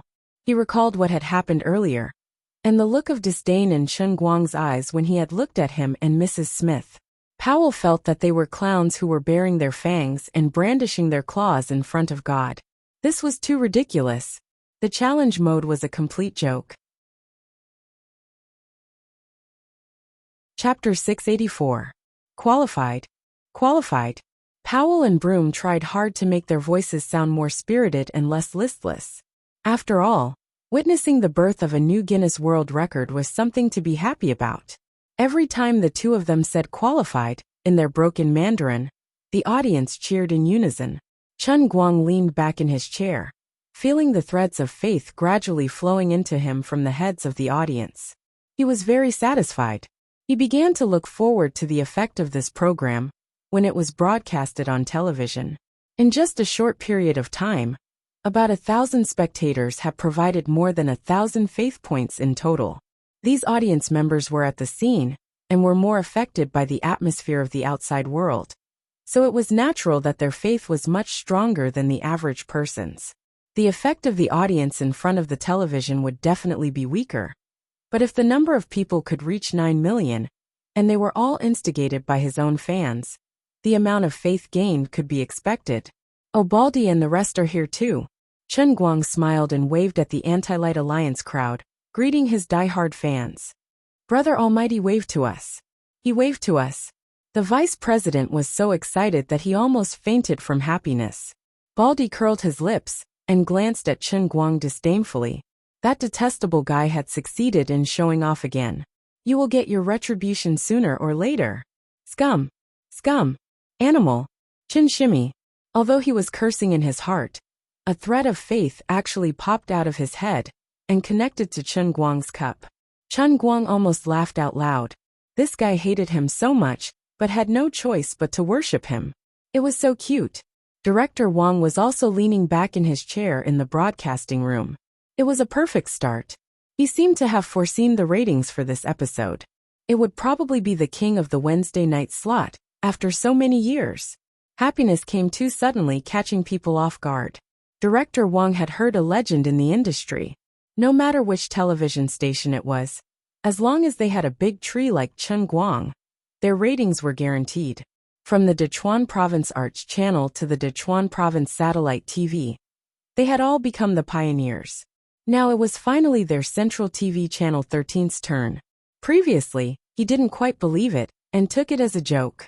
Now that he finally had the chance to experience what it was like to fly with Brother Allrounder, it was so cool that it made his hair stand on end. At this moment his phone rang. When he picked it up, it turned out to be Deputy Director Lou DeBeo. I heard that Chun Guang is working in your program team? Lou DeBeo sounded a little excited. Director Wang nodded. Yes, Director Lou. I just finished recording Mr. Chen's part. What do you think? Did anything go wrong? Lou DeBeo seemed to be very concerned. Director Wang did not know what was going on, but he still said honestly, the performance was very good. Mr. Chen was sharpening a pencil. He is a god in this field. Those were his exact words. Ha! Sharpen pencils? Lou DeBeo was stunned. What the hell? Director Lou, don't be so surprised. I can't explain it clearly in such a short time. After I finish recording today, I'll bring a copy to your office for you to take a look. No problem. But you must remember, regarding Chen Guang's program, you must promote it in a positive manner. You must make the program look good and popular until he is satisfied. Do you understand? The station has just had a meeting. If there are no accidents, the station will allocate more resources to your program team for the next 3 days. Make good use of this opportunity and try to get the Wednesday night slot. Yes, sir. I will not disappoint you. Director Wang clenched his fist excitedly. Lou DeBeo had already hung up. He did not know why, but the leader seemed to place too much importance on Chun Guang's program team. But this was not something a small director like him should be thinking about. He only needed to use the leader's sword and push the matter to its death. The opportunity for me, old Wang, to make a comeback has come. It's like a pie falling from the sky. At this moment, the door to the director's office was suddenly pushed open. The loud bang shocked Director Wang, who was immersed in his meteoric rise. He tilted from his chair and nearly fell on his butt. What the hell? Don't you know we're recording a program now? Get lost. Before he could finish speaking, he realized it was Mary Ann Smith's plump body standing at the door. He suddenly stopped. This fat woman was up to something again. Director Wang supported himself on the chair and stood up. He forced himself to hide the unhappy expression on his face. Mrs. Smith looked around and walked in. Director Wang's assistant followed behind apologetically. Director Wang, Mrs. Smith said she has something to tell you. Old Wang secretly rolled his eyes. How could I not know what it is? Didn't you see me kneeling in front of Chen Guang in the challenge mode? Now you want to come here to stir up trouble? Is there something wrong with this foreigner's brain? Do you really think you're the boss just because you're rich? If it was before, Director Wang might have been afraid of Mrs. Smith. After all, she was the Guinness Asia Pacific Region's chairman. If she insisted on making things difficult for her, it would have a very negative impact on the program team. But now that he had hung up on Deputy Director Lou DeBeo, he had a deep understanding of the higher-ups. No matter how stubborn old Wang was, he could not go against Chen Guang just like Mrs. Smith wanted. Mrs. Smith, if you have anything to say, please say it directly. We're currently in the middle of recording, so I can't leave my post. Director Wang did not intend to avoid the others. She started chatting with Mrs. Smith in English, with a very bad London suburban accent. Mrs. Smith looked at the other staff members in the studio unhappily. She was not very willing to say her request in front of so many people. But seeing that Director Wang's, but seemed to be glued to the chair, she could not do anything about it. I request that your program team cut out Chen Guang's program. She might as well get straight to the point. It was not a big deal even if others heard it.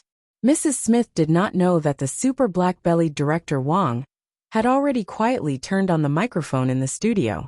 Her words were not only heard by the people in the studio, but also resounded throughout the entire broadcast hall. Powell and Broom, who had just sat down dejectedly, were startled. They stood up from their seats.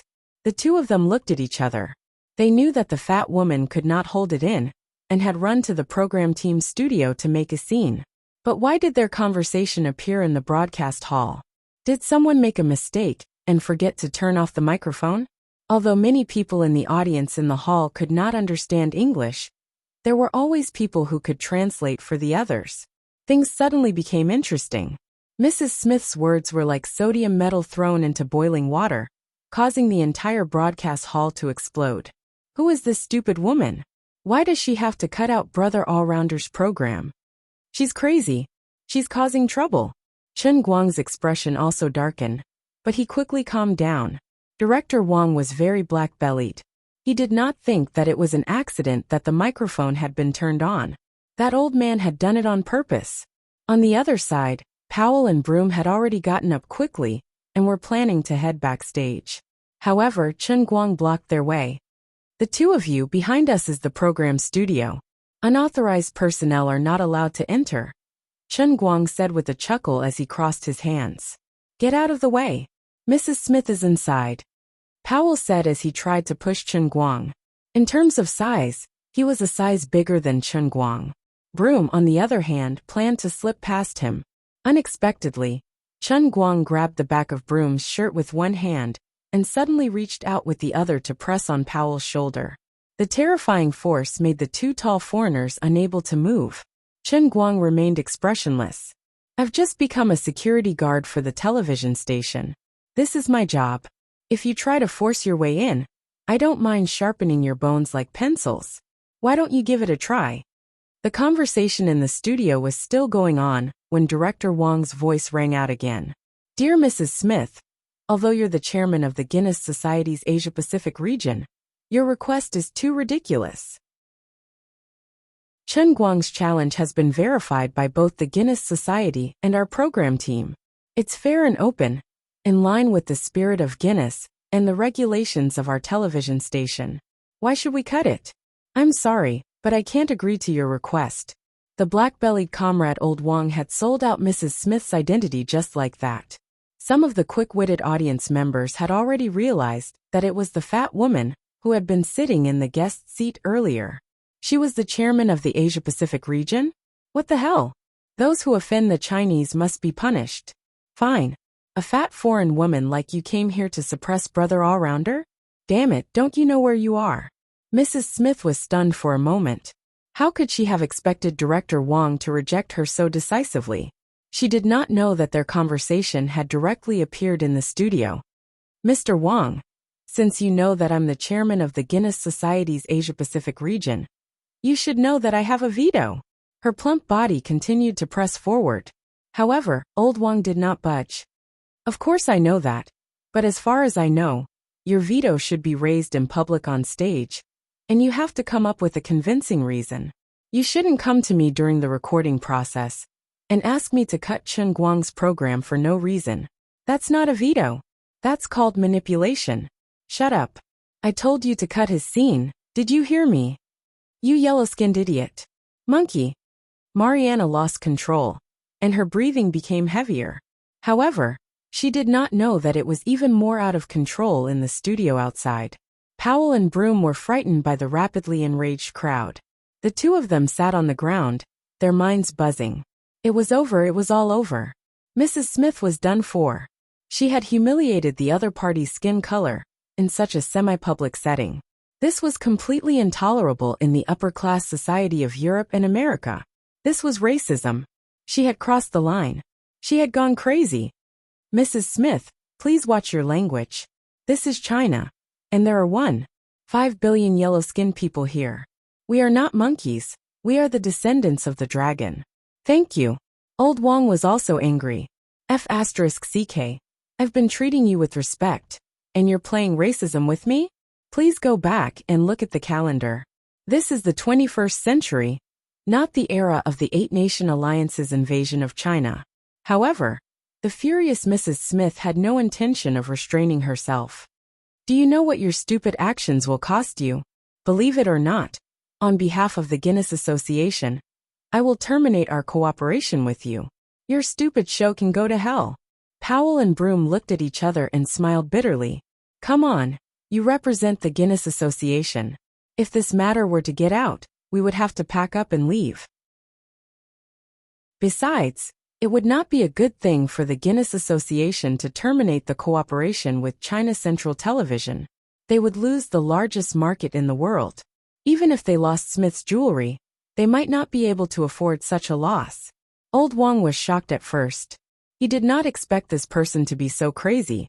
But then he remembered Liu Debao's words. He made up his mind and said, Is that so? If the association really decides to do so, then it's really regrettable. If you continue to be so unreasonable, I will indeed report this matter to my superiors. We will seriously consider the association's request and terminate our cooperation of many years. After all, China can also have our own certification system. No one is indispensable, right? Mrs. Smith was completely dumbfounded. Her anger receded like the tide. In fact, she was just threatening him, but she did not expect him to respond so decisively. If the cooperation between the two parties was really ruined because of her, even if she was the boss of Smith's Jewelry, she would not be able to explain it to the other people in the association. After all, the so-called non-profit Guinness Association was not only rich, but also rich people. Some of the people were even European and American nobles. She felt as if a bucket of cold water had been poured over her head. She quickly calmed down and said, "Mr. Wang, please forgive me for being rash just now. I was just a little." At this time, she did not know that her words had been heard by the people outside. Director Wang waved his hand impatiently and said, "Mrs. Smith, I understand how you feel. Chen Guang is indeed handsome and has extraordinary charm, but we Huaxia people are a little more, well, a little more feudal, so your request is a little too much for him. As for me, I am just an inconspicuous staff doing my job. Please don't make things difficult for me. I'm sorry, please leave. I have to work." Since he was already black-bellied, old Wang might as well be even more black-bellied. It was a pity that he could not go out and see for himself. He really wanted to know how lively it would be when the people in the studio heard that Mrs. Smith had tried to sleep with Chen Guang and came to make trouble for no reason. When Mrs. Smith angrily walked out of the director's room, old Wang immediately turned off the microphone, put his hand on the table, and rested his chin on his palm. "Anyway, you can make trouble. It doesn't matter if you make a scene today. At most, you can record for another day. As long as Chen Guang's scenes are done and edited in, I will be done. Since the scene was destined to get out of control, it would be better to make it even more explosive. Mrs. Smith, don't be scared to tears. Director Wang, this is not going to happen, right?" The assistant came over. Old Wang waved his hand carelessly and said, "It's not a big deal. Even if the sky doesn't fall, the big boss will take care of it. At most, we can change the sky. In the future, let's change the name of our show to Huaxia's 5,000-year unique skill. How about that? Very good, very good. Very domineering." Chapter 685. From the beginning to the end, Chen Guang blocked the backstage entrance, not giving Powell and Broom any chance. The two of them sat cross-legged on the floor dejectedly. Their minds were a mess. Although it was Mrs. Smith who had caused the trouble, the two of them, as staff members present, had to bear some responsibility for their negligence. What should they do now? The two of them had no choice but to stare blankly at the backstage with Chen Guang's leg between them. It was only a step away, but it felt like a chasm. Mrs. Smith finally came out. She took big strides, unable to conceal her anger. She still did not give up. Today was only a recording. As long as this crappy program was not broadcast, she would still have a chance to take Chen Guang's camera down. She did not know what the program team director was relying on, but it did not matter. He could choose not to give face to her alone. At most, she could just find a few friends from the association to greet the leader of the Huaxia television station. It was just to take away the camera of an internet celebrity. It shouldn't be that difficult, right? Hearing the thumping footsteps behind him, Chen Guang turned around to take a look, then quickly moved to the side, afraid that he would be tainted by this person's bad luck. "Be asterisk starred, you've successfully angered me. Don't think that I can't do anything to you. You will regret your arrogance." With the situation turning out this way, Mrs. Smith no longer had the initial admiration for Chen Guang. She only secretly hated this guy for not knowing what was good for him. He had embarrassed her and put her in a difficult position. "Just you wait. When you beg me for mercy, I will call my wolf-like sisters over. I will make you afraid of women for the rest of your life." "Powell, Broom, what are you two doing squatting here?" Seeing that Chen Guang had completely ignored her, Mrs. Smith immediately turned her attention to Powell and Mika. After all, she was filled with anger at the moment, and had to find an outlet to vent it. The two of them seemed to be in a terrible state, and it was the perfect target for her to throw a tantrum at. When Powell and Broom saw that she was still like an angry cow, they could neither laugh nor cry. "Mrs. Smith, please calm down. If we had a choice, we wouldn't want to sit here either." Powell patted his pants as he stood up with the help of the wall. He shrugged and said helplessly. Perhaps it was because he knew that everyone was done for. Powell felt a little relieved. His words gradually showed that he did not take Mrs. Smith seriously. "What do you mean?" Mrs. Smith vaguely felt that something was wrong. Broom saw that she still didn't know anything, and Powell didn't seem to be in the mood to explain. So he said, "Dear Mrs. Smith, everyone here heard what you said to Mr. Wong backstage just now, because the microphone was not turned off. This included your racist remarks, as well as your unilateral statement on behalf of the Guinness Association to ask for a break in cooperation with the Huaxia television station." At that moment, some of the sharp-eyed spectators noticed Mrs. Smith. This was great. The crowd, which was already agitated, immediately burst into an uproar. "Fat bitch, get out. So what if I have yellow skin? The girl of the beach. What lousy Guinness? Get lost. We're not playing with you anymore. Who do you think you are? You want to marry our baby Light with that lousy appearance? I've been trying to give birth to baby Light for more than half a year, and I still haven't gotten in line. Why don't you take a piss and look at yourself?" This was a very beautiful, very tall, and very hot woman.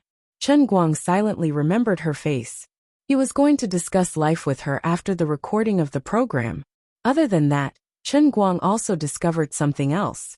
Human emotions were really a very magical thing. The excitement of the audience in the broadcast hall actually stimulated a lot of faith value. The daily production of faith value of this group of people was about to reach 2,000. There were only about 1,000 people here. "What? You all heard it?" "Yes, Mrs. Smith. Everyone here heard everything you said." On the other side, Mrs. Smith learned from Broom that the sky was falling, and she was frightened by the angry crowd. Her face suddenly turned pale, and her whole body trembled. Of course, she knew that in today's world where even the president was black, as a so-called upper-class person, there would be serious consequences for publicizing racial discrimination in public. Moreover, this was China. This time, it was a big deal. She had lost face, and even the reputation of the Guinness Association would be affected. But how did this happen? How did the people outside hear what I said in the broadcasting room? Mrs. Smith looked at the audience standing up from their seats one by one, as if they were going to attack the stage. She was puzzled. Did I get tricked by that Director Wong? She finally remembered the guy's gloomy expression when she was arguing with Director Wong in the studio. She suddenly understood. "You two idiots. Why didn't you come in and stop me?" Mrs. Smith raised her leg angrily, wanting to kick Powell. Powell dodged nimbly to the side. "We tried, Miss Mariana, but we couldn't come in." Chen Guang's goal had been achieved, and he didn't want to waste time here. He was just a little worried. It seemed that the recording for the rest of the program would not continue. He only cared about whether his scenes would be broadcasted or not. At this time, Director Wong also walked out. The situation was out of control, and he had to calm it down a little. Otherwise, it would be hard for him to explain himself if it really turned into a violent incident. "Mr. Chen, your program will definitely be broadcasted. Even if we can't finish recording today, we can continue recording China's 5,000 years of unique skills tomorrow. The program will be changed starting from the next episode. What do you think of a new name for our program?" Director Wong said in English in front of Mrs. Smith and the others. Chen Guang gave him a thumbs up. "Very good. Very good. Director Wong, that's not what I meant just now." When Mrs. Smith heard that Director Wong was really going to terminate the collaboration, she immediately rushed over to explain. Old Wong took a step back and kept a distance from the rich lady. Comrade Old Wong took a step back and kept a distance from this lady.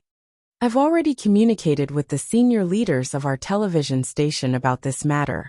What the leaders mean is that we respect your association's decision very much. Since your association wants to terminate the cooperation, of course, we won't force you against your will. Furthermore, this matter was proposed by the chairman himself. When the time comes, the senior leaders of our television station will carefully discuss the specific compensation for breach of contract with your association. Now this matter is no longer up to me. Actually, this matter was not that easy to settle. He was just yelling at Mrs. Smith. However, the rich lady was already in a terrible state of mind. She believed it was true, and her whole body almost went limp. She could probably understand Powell and Bloom's despair just now. Mr. Chun, we might need you to appease the audience. After all, we are a nation of etiquette. The crowd's attack was getting more and more intense. There were even 3 or 4 people who had broken through the security and were rushing towards Mrs. Smith. These people were all bald. They were indeed die-hard fans of the Anti-Light Alliance. They were really fanatical. Chun Guang nodded. He did not want his fans to get involved in such a big matter. He had a strong backing and was not afraid of anything. But his fans were just ordinary people. No problem, Chun Guang replied. He took the microphone from Director Wang and walked to the center of the stage. He first stopped the 3 or 4 bald men who were rushing in front of him. All right, that's enough. This D*MN fat woman is done for. Don't stay here and cause trouble. Go back and sit down.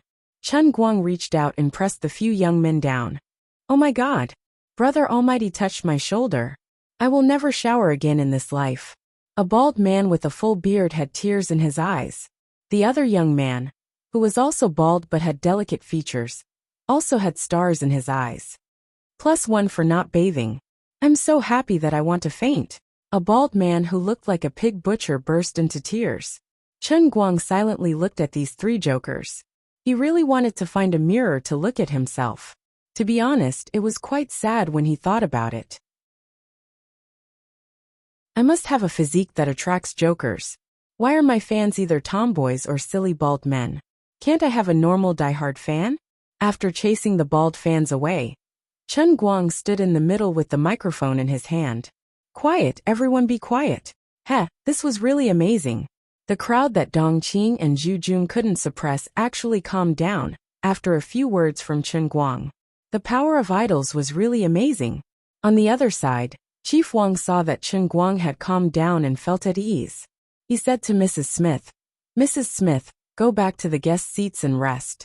No matter what, let's try to finish recording the show today, okay? There are still so many people waiting in the contestants' lounge. You don't want to become an international joke because of this, do you? Wouldn't it be quite embarrassing if word of this got out? Comrade Old Wang's heart ached. He had been a program team director for many years. Although he was not always respectful when dealing with Powell and Bloom, most of the time he was indeed a head lower than them. When he met an association member like the district chairman, he would basically have to bow and scrape. He had never been as unyielding as he was today. It was really sweeping away the gloom and making him feel good. Powell and Bloom also knew that it was meaningless to continue like this, so they tried to persuade him to finish recording today's show. Other things could be discussed in private. There was no such thing as a grudge that couldn't be resolved. The matter was still Chun Guang. At most, they would just give in to him, and everything could be discussed. After a short while, the noisy studio finally settled down again. Originally, Chun Guang had planned to leave after recording his segment, but he stayed a little longer. It was because of Chief Wang's request that he stayed to hold down the fort. It was definitely not because of the female fan who wanted to give birth to his baby. Chapter 686. Mariana Smith was sitting in the guest seat. The whispers behind her made her feel like she was sitting on pins and needles. She felt that those people must be scolding her. The more she thought about it, the angrier and more wrong she felt. Ever since Mr. Smith died and she inherited Smith's jewelry, she had never felt so wronged. She couldn't hide what had happened today. So many people were watching and listening. She could imagine what kind of criticism she would receive when the news spread to the United States. As the chairman of the Asia-Pacific region of the Guinness Association, not only did she not make any contribution to the development of the association, but she also made a fool out of herself because of her own selfish desires. She even used racial slurs in public. This was 100 times more serious than a male model who had a bad personal life. This would even affect the reputation of the entire Smith's Jewelry. She would lose her position as the chairman of the Asia-Pacific region of the Guinness Association, and she might even be kicked out of the upper class. How did it become like this? She had no idea what the problem was. Everything had been normal yesterday.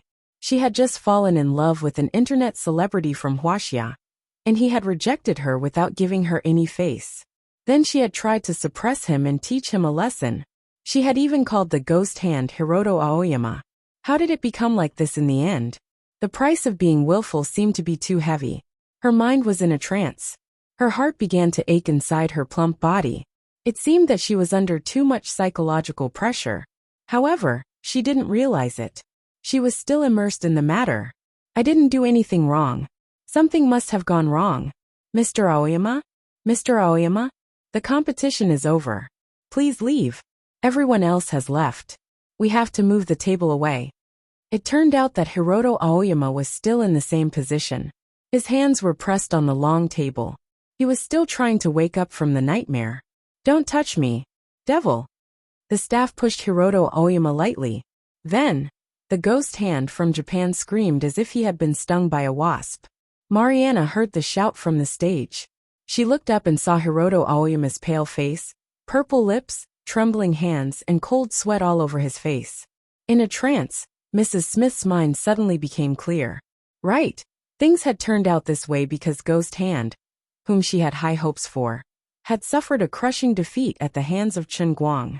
If he won, Chen Guang could only leave with his tail between his legs, or kneel at his feet and beg for his forgiveness, and then ask him to give him another chance. It's all this trash's fault. She immediately stood up from her seat. Hiroto Aoyama, you trash.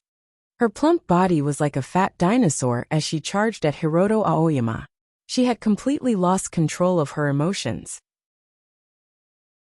Hiroto Aoyama turned around and stared at her blankly. He stared at the person who had saved his life, but for some reason, his mind was filled with the disgusting scene that made him kneel in the toilet and vomit for an entire night. This was a terrible nightmare. She threw herself at me again. I hope I can survive this time and not suffocate to death.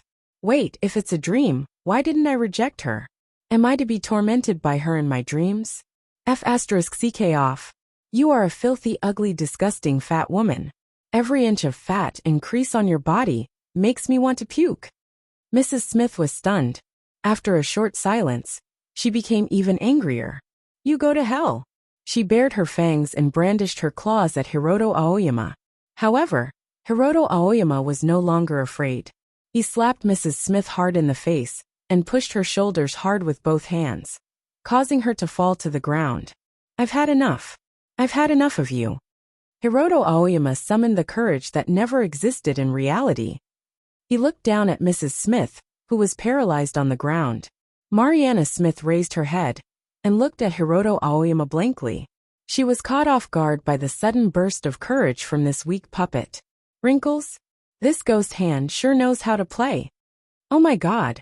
How can there be such a disgusting woman in the world? Is the meaning of her life to constantly disgust others?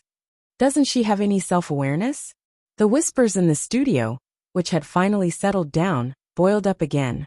Although Mrs. Smith didn't understand what they were talking about, she could feel the disdain in everyone's eyes. Her hair was disheveled, and she was in a sorry state. Her eyes were blank, her breathing was getting faster, and her head was buzzing. Even a piece of trash like you dares to disobey me? Hiroto Aoyama didn't seem to be satisfied yet. He took a deep breath and spat at Mrs. Smith's face. She had been holding these words in her heart for almost 10 years. Even if it was just a dream, it was good enough. Thick phlegm was stuck on Mrs. Smith's forehead. She was about to break down. Look at your ugly face. Do you know how disgusting it is when you're on top of me? Shut up. Don't you have money? What do you have other than money? If it wasn't for your money, do you think I would care about you? Bastard. You bastard. Linda, kill this bastard for me. Mrs. Smith began to call for her assistant. I always thought that your old husband was suffocated to death by you. You. Mrs. Smith pointed at Hiroto Aoyama with trembling hands.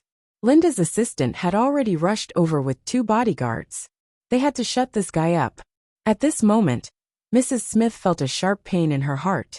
Her eyes rolled back, and she fainted just like that. Linda screamed, "Mrs. Smith has a heart attack. Quick! Stop this idiot Hiroto Aoyama." At the same time, the poor assistant began to rummage through her purse. "Where's the medicine? Where's the medicine?" She couldn't find the bottle after searching for a long time. She simply flipped the purse over, and the contents were scattered on the ground. There was still no medicine. She didn't bring any medicine. Mrs. Smith had always had a heart attack, but it hadn't happened for a long time. She actually forgot to bring the medicine. Send her to the hospital. On the other side, Hiroto Aoyama had already been punched to the ground by the 2 bodyguards. The other employees of Smith Jewelry also rushed up to him and held him down. The loud noise in his head gradually subsided, and he finally came back to his senses. He first looked at the uproar on the stage, then at Marianne Smith, who had fallen to the side, Linda, who was angry and anxious, and the other craftsman he was familiar with. He gradually came to his senses. "I'm not dreaming. This is all reality. Oh my God, look at what I've done." The sudden change took another 10 minutes. Mrs. Smith had already been rushed to the hospital, and Hiroto Aoyama was also surrounded by bodyguards. The people of Smith Jewelry had come in aggressively, but left in an extremely embarrassing manner. Fortunately, the audience did not have any objections. Although the time was delayed, it was more exciting than watching a movie. "Mr. Powell, shall we continue recording the show?" Director Wang asked the 2 Guinness staff members who stayed behind. "Let's record. What can we do? What about you, Mr. Chen Guang?" Powell looked at Chen Guang worriedly. He was very concerned about Chen Guang's opinion. Chen Guang waved his hand indifferently. "It has nothing to do with me. I finished my work. Now I'm just a mascot. You guys just go about your business." What happened to Mrs. Smith could not cause any ripples in his heart. He did not do anything from the beginning to the end. That fat woman was just making a fuss. She deserved a heart attack. She deserved it. None of my business. Bored to death, Chen Guang sat in the studio, but his thoughts had already flown to another place. The faith value of the pencil sharpening world was in place. He just had to wait for the show to go on TV and reap a big harvest. Now the focus of his work had to shift. Just now, Yu Hong had sent a text saying that the piano show had been finalized. It would be performed directly at the National Gallery of Art next Wednesday. This time, the television broadcast would be handled by CCTV, and the online broadcast would be handled directly by Shao Kong. The negotiations were also ongoing for foreign platforms. As for advertising sponsorships, they were not considered for the time being. Everything looked great, except for the fact that the time interval was as long as 7 days. It was simply perfect. He was used to busy days, but suddenly, he had 7 days of free time. He felt a little melancholy with nothing to do. If it was someone else, they would probably practice hard for 15 hours a day, if they were to hold such a high-standard piano show a week later. But this was completely meaningless to the strongest humanoid player in history, Chen Guang. Do I have to waste 7 days in Beijing? Just the thought of it was scary. Wouldn't I be bored to death? I'm a man who's going to become the master of the trichiliocosm.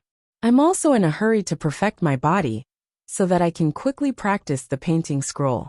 Otherwise, how am I supposed to keep up with Wenwen's pace? During the previous military exercise, he heard that the conflict between her and the poison sect and the dark sect was getting worse. Who knows, there might be a final battle on that day. Should he just be a spectator then? Moreover, since the poison sect and the dark sect dared to provoke the Wen family, they couldn't possibly not have any backup plans, right? Wenwen might not even be able to win. Most importantly, in order to cover up the details of the poisoning incident at the hot pot restaurant, 7 families and 25 people's lives had been wiped out. This debt had not been settled yet. If he did not account for these things, Chen Guang's thoughts would never be at ease. He himself might not be absolutely safe. Just like the last time, the other party had randomly sent 2 bone force martial artists to chase after him. In the end, he was lucky enough to escape, And it was all thanks to the gift of wind god's kick from the Holy Grail. What if those scumbags had evil thoughts again, and simply sent bone force martial artists? What would he do? Lie on the ground and wait for death? This was also the key reason why he was so anxious and crazy to improve his strength. He was really anxious.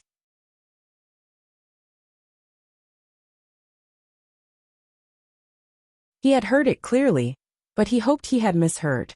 I say, Mrs. Smith is dead. As soon as she arrived at the hospital, she entered the emergency room. However, on the way there, her heart stopped for a short while. She had too many complications. She was too fat, and her heart was already riddled with holes. She's dead now. What is the hospital doing? They're already here, but they can't save him? Broom still couldn't believe it. Powell nodded. Yes, we tried for more than 3 hours but to no avail. On the other side, Chun Guang, who was about to leave after greeting Chief Wang, also heard their conversation. Chief Wang, I think I heard those two say, Mrs. Smith is dead? Chun Guang tried to ask. How could Comrade Old Wang believe that?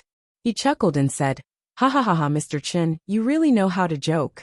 How could someone die from anger so easily? You're really black-bellied to actually curse someone else. F***ck. She's really dead. A minute later, Comrade Old Wang could no longer laugh. Even Chun Guang was dumbfounded. Although Su Tao was hateful, wasn't it a little too much for him to die so easily? If you have heart disease, don't be so troublesome, okay? I didn't do anything. You've been courting death all along. Now that you're dead, don't turn into a malicious spirit and come looking for trouble with me. Therefore, people should not be too pretentious. They should also pay attention to maintaining healthy living habits, exercising hard, and paying attention to their figure. Once a person gets fat, it's easy for them to have all sorts of problems. Her ability to withstand pressure was so poor, and she came to provoke me. Now that she's dead from anger, is it my fault? Forget it. I'll go back and burn some yellow paper for her as a souvenir. Some things were just so unimaginable. It was obvious that Mrs. Smith's heart disease was not something new. It had been accumulating for a long time. And today's incident was just a prelude. Things piled up one by one, and finally led to the fact that she had died in the emergency room. If it had been another place, another reason, another time, she might still have died like this. Unfortunately, everything had happened today. It seemed sudden, but in reality it was inevitable. Mr. Chun. Powell rolled his dead fish eyes and wanted to say something to Chun Guang. Chun Guang jumped back. Don't look at me. This has nothing to do with me. What did I do? I only participated in the Guinness conference, won, and was done with it. Don't blame it on me. I'm not going to take the blame. I didn't even touch her a few times from the beginning to the end. I didn't say anything to her either. The one who pushed her down wasn't me, it was that Japanese. He definitely could not take the blame. Although old Master Guang was stubborn, he was not stupid. Powell was embarrassed. That's true. Everyone was watching. Actually, there was nothing wrong with Hiroshi Aoyama. It was all an accident. That's enough. I don't care how you deal with this mess. I'm leaving. Goodbye. Oh no, don't see me again. Hey, Mr. Chun. Powell wanted to say something, but Chun Guang had already disappeared. After a long time, Powell stomped his feet helplessly. I wanted to remind him to be careful of the Tepes family's revenge. Although there are many coincidences in this incident, and we are deeply sorry about Mrs. Smith's death, we will definitely report the truth when we get back. Mr. Chun wants to stay out of it, but this incident started because of him.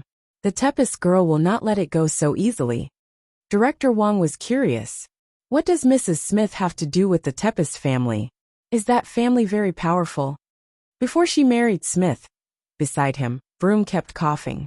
Powell realized that he had said too much and quickly shut up. Since there's nothing else, Mr. Wang, we'll leave first. Mrs. Smith must still have a lot of things to do. The headquarters will probably send a new Asia-Pacific chairman in a few days. We'll talk then.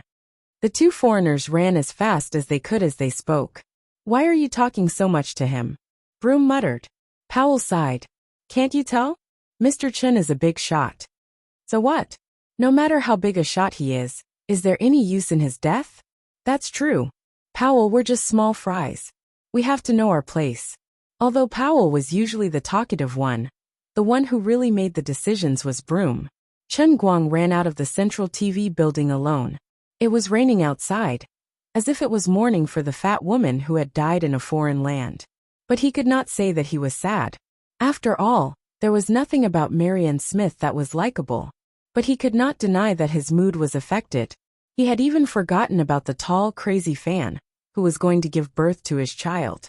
Hiroyuki Aoyama would definitely meet a tragic end. Even if he was not directly responsible, he was the one who had triggered Mrs. Smith's illness and pushed her to the ground. Actually, he was also a pitiful guy. He had lived like a tortoise all his life. He had finally been brave in his dream, but ended up like this. Perhaps this was his fate from the moment he had chosen to accept Mrs. Smith's sponsorship. It was all fate. In the past, Chen Guang did not believe in fate. But after seeing the bell of fate in the world in a cup, he had no choice but to believe it. Luckily, he had the bell of fate. If he really encountered a dead end, he could just ring it again. The after effects were scary, but there was always a chance for him to choose. But then again, Mrs. Smith was so rich. If she died in Huaxia, the impact would not be small, right? Forget it. Why should I think about it? It has nothing to do with me anyway. Mr. Chen, you look a little absent-minded. Yang Shi, who was sent by Big Beard Deng, looked at Chen Guang worriedly. He had been completely convinced by Chen Guang's theoretical knowledge, so he had planned to play a few roles with Chen Guang today. The two of them were sitting in a cafe. It was still raining outside, and soothing music was playing in the cafe. The lights were very bright, but the crowd was sparse. There were a few strong foreigners sitting at the table next to the two, whispering to each other. Come on, Brother Yang. I know you have good intentions, but your roles are too basic. I really can't get excited. Mr. Chen, you can't let your guard down just because you have rich theoretical knowledge. After all, theory and practice are separated by a layer of yarn. Director Deng is really under a lot of pressure now. The more it is like this, the more we have to come up with a perfect performance to shut these people up. Yang Shi said earnestly. As a poor director's assistant, it was not easy for him. He could not speak in a heavy tone with Chen Guang. He had to coax and deceive him. This kid quietly became a movie investor and a major shareholder. He simply did not play by the rules. Knocking on the booklet that Yang Shi prepared, Chen Guang replied, Big Brother Yang, I understand what you're trying to say. All right then. You can pick one of the roles that you wrote, and I'll play it for you immediately. Although Yang Shi had good intentions, and the movie had to be shot, Chen Guang did not want to waste the time before the start of filming. At the end of the day, he had not really shown his skills in front of them. Theoretical knowledge alone could not subdue this warm-hearted Brother Yang. So it was time to show him a god. When Yang Shi heard this, he also felt that it was a good idea. He flipped through the booklet and decided to find a character that was more suitable for Chen Guang's role in Women. This is it. Have you seen Will Smith's Boxer Ali? Chen Guang nodded. Yes. He had not only seen it, but he had also played this role in the third stage of acting. He had played this role perfectly. After all, once something went wrong, it would blow up. Of course, he did not directly play the role of Boxer Ali. He played the role of Will Smith in the movie. Chapter 688. Very well. Then why don't you try to act Ali in the boxing ring? There's no need for lines. There are no lines in the boxing ring. Just act out his confidence, stubbornness, and unyielding spirit. Of course, the eyes in the boxing ring must be aggressive. It would be better if you also have some professional knowledge, such as the butterfly steps. Yang Shi said tentatively. He also knew that his request might be a bit difficult. After all, in order to act out the role of Ali, Will Smith also went through a long period of learning. It was impossible for Chen Guang to act it out immediately. Of course, this was also Yang Shi's purpose. He deliberately found a difficult role for Chen Guang to embarrass him and let him know how powerful it was. In addition, the first thing a real professional actor learned when entering the industry was to release himself. This was a public place, and professional actors could quickly get into the mood here. But Chen Guang was just an ordinary person. No matter how terrifying the theoretical knowledge he had shown before, it could not hide the fact that he had once dragged the entire rivers and mountains crew into the sun for an afternoon with embarrassment cancer. Therefore, in fact, Yang Shi's request buried two traps for Chen Guang. Letting an ordinary person act out a role in the boxing ring in such a public place could stimulate his sense of shame to the greatest extent. But it was also destined that he would act poorly. The worse he performed, the better. In this way, from tomorrow on, he could tie up this dishonest investor and male lead, so that he would willingly accept his closed-door special training.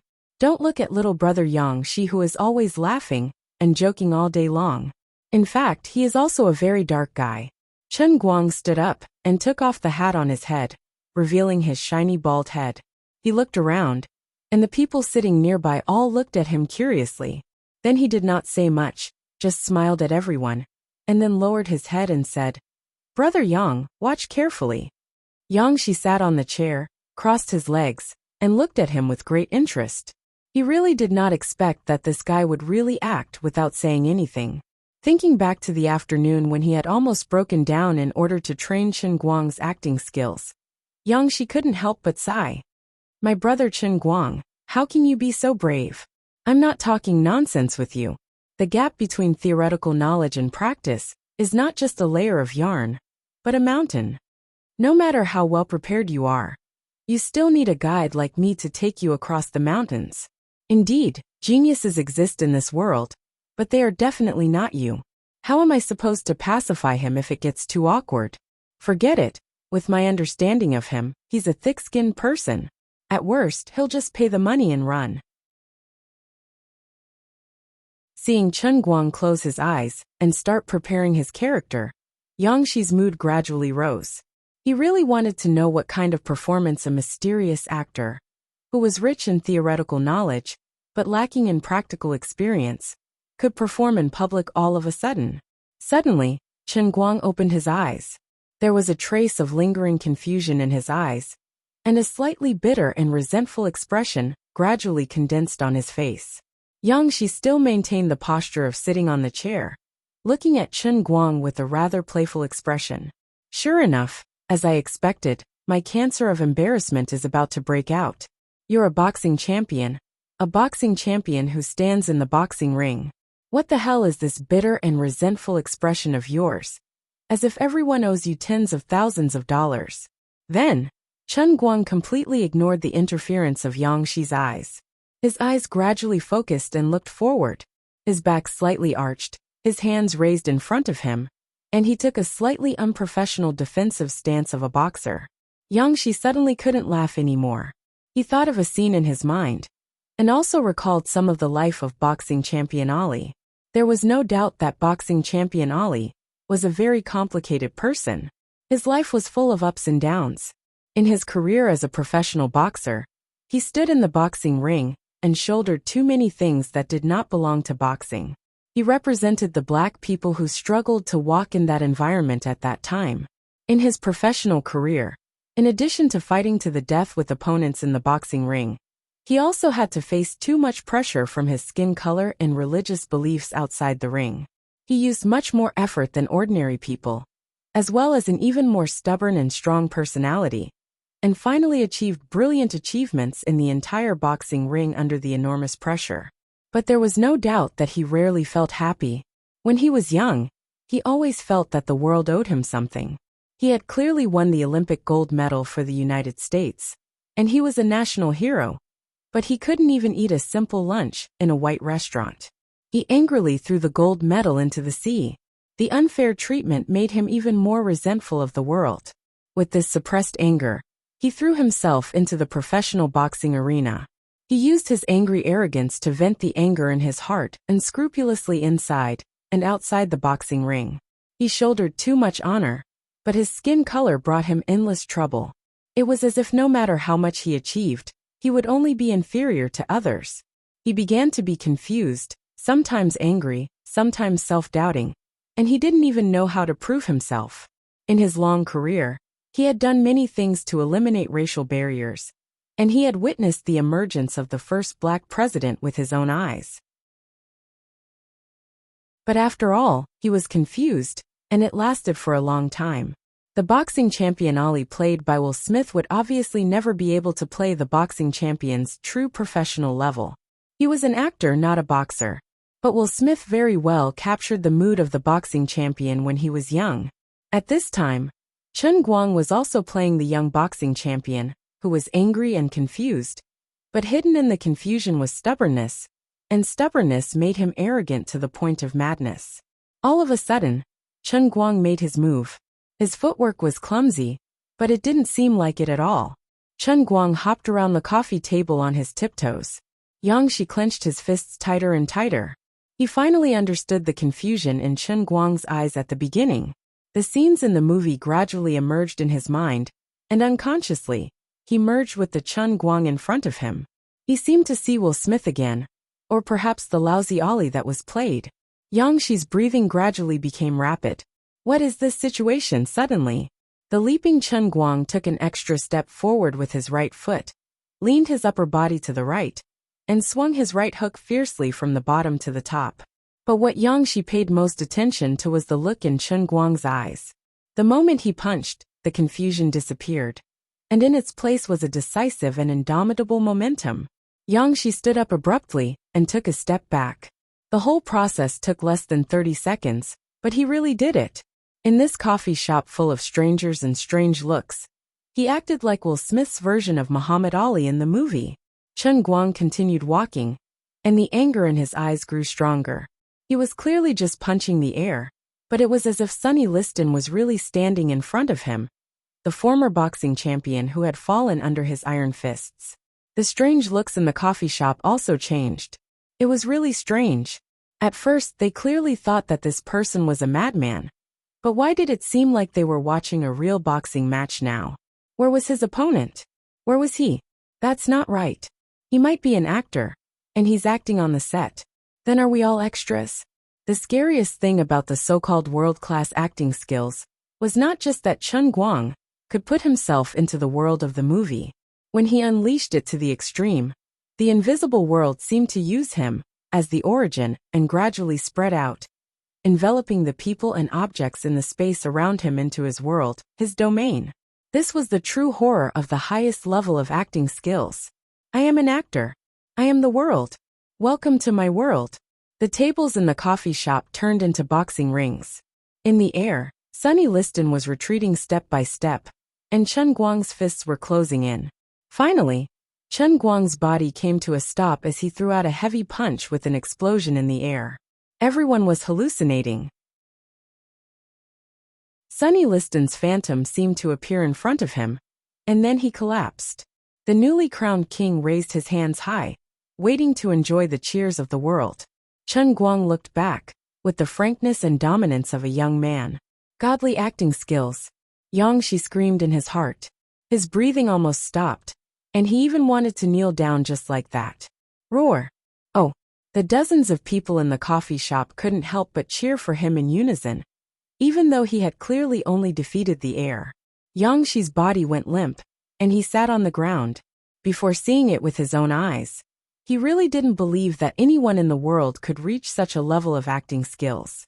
If anyone else had done the same thing here, the end result would only be a cancer of embarrassment. But he made everyone in the coffee shop live in his play. Oh my God, brother! Are you acting as Ali? That's right, I know you're acting as Ali. Although I haven't seen this movie in 10 years. Thank you. You brought back memories in my heart. At this moment, a strong black man sitting near the two stood up excitedly.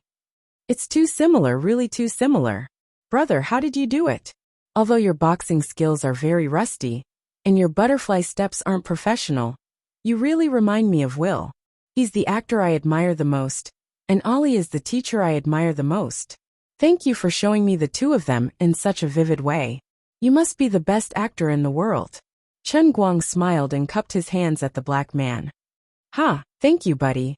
Come, let's make friends.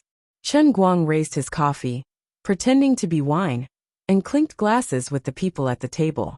Having seen many pretentious international friends like Mariana and Powell, Chen Guang had a good impression of this honest black man. The other black man next to him seemed to be in a daze. No one knew what he was thinking. Chapter 689. How is it? Brother Yang, did you do well? After greeting everyone, Chen Guang sat back in his chair and winked at Yang Shi. Yang Shi was stunned for a long time before he recovered. He put his hands on the table and said, "Luckily you're a man. Otherwise, I'm afraid I'll fall in love with you. Brother, you're invincible. I don't want to ask you how you did it. I can't learn it in my lifetime. What happened to you? Are you possessed by a god? Unbelievable, unbelievable, Max Weber. So, are you still worried about my acting skills? Don't talk nonsense. You're mocking me. But if you go back and tell Uncle Big Beard, he probably won't believe you. You forgot to record it." Yang Shi was stunned. "Yeah, but don't expect me to do it again. It's so F***king awkward." F***ck, you actually feel awkward? I thought you didn't feel it at all. Chen Guang shrugged. I don't feel it when I'm acting, but after I'm done, it all comes back. I'm almost at the terminal stage of embarrassment. Luckily, no one came to slap my face. Otherwise, I'd flip the table. You're really fast at getting into character and out of character. That's for sure. Please call me Best Actor Chen from now on. Forget it. Even if Director Deng doesn't know what's going on, it's already happened. It's good that I understand it. It feels so good.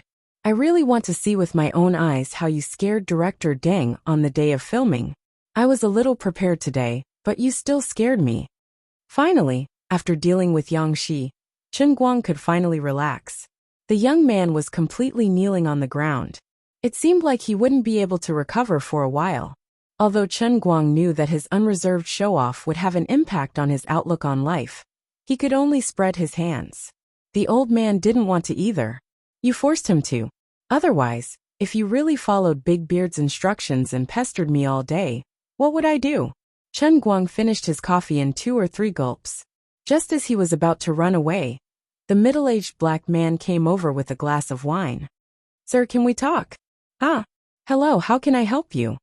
Chen Guang put down his glass. Yang Shi had already stood up to pay the bill. Well, my name is Bonner Pierce. You can call me Mr. Pierce. I'm a professional boxing coach. Chen Guang looked at the man with great interest.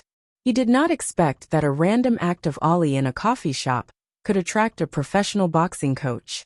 The muscular black man from before also came up and said proudly, Mr. Pierce is very famous in North America. He used to be Mr. Mayweather's technical consultant. Chen Guang's interest was immediately piqued. Of course, he knew about Mayweather.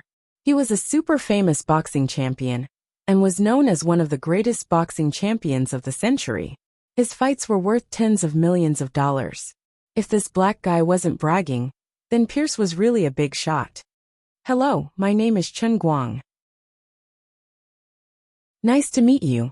Chen Guang reached out and shook hands with Pierce. Although the middle-aged black man was old, his arms were exceptionally thick.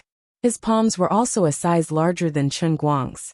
After the two shook hands, he seemed to be deliberately exerting more strength.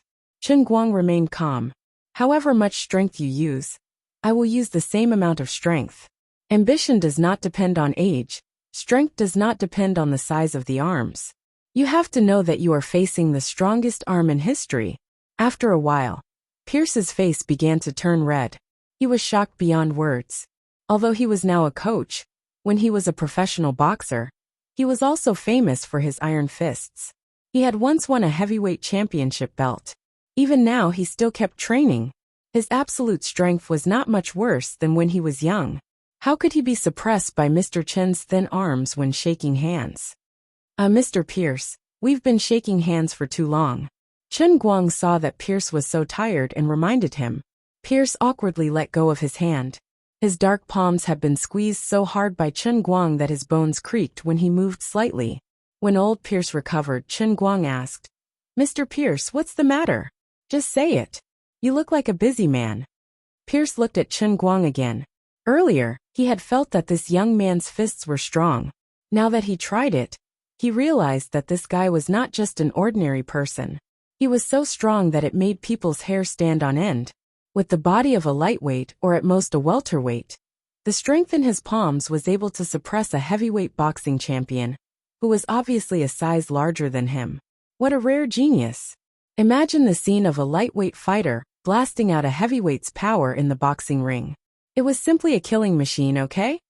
Mr. Chun, it's like this. Just now, you briefly imitated the scene of Muhammad Ali's fight. It is undeniable that you are a very, very good actor. Although your steps and posture are still lacking, there should be no actor who can do it better than you. Pierce sorted out his thoughts and said. Chen Guang asked Yang Shi to order 2 glasses of wine. He had roughly guessed Pierce's intentions. Anyway, he had nothing to do in the afternoon, so there was no harm in chatting with him. Thank you for your compliment, Mr. Pierce. I am indeed not a professional boxer. Of course, I am also not a professional. Chen Guang looked at Yang Shi's resentful eyes again. Well, I am indeed an actor. Mr. Chen, to be honest, being an actor is a waste of your talent. Has no one ever told you how terrifying your fists are? Pierce had the art of speaking. He deliberately stirred up his emotions, making them impassioned and indignant. Yang Shi, who was next to him, disagreed. Hey, I don't like what you said.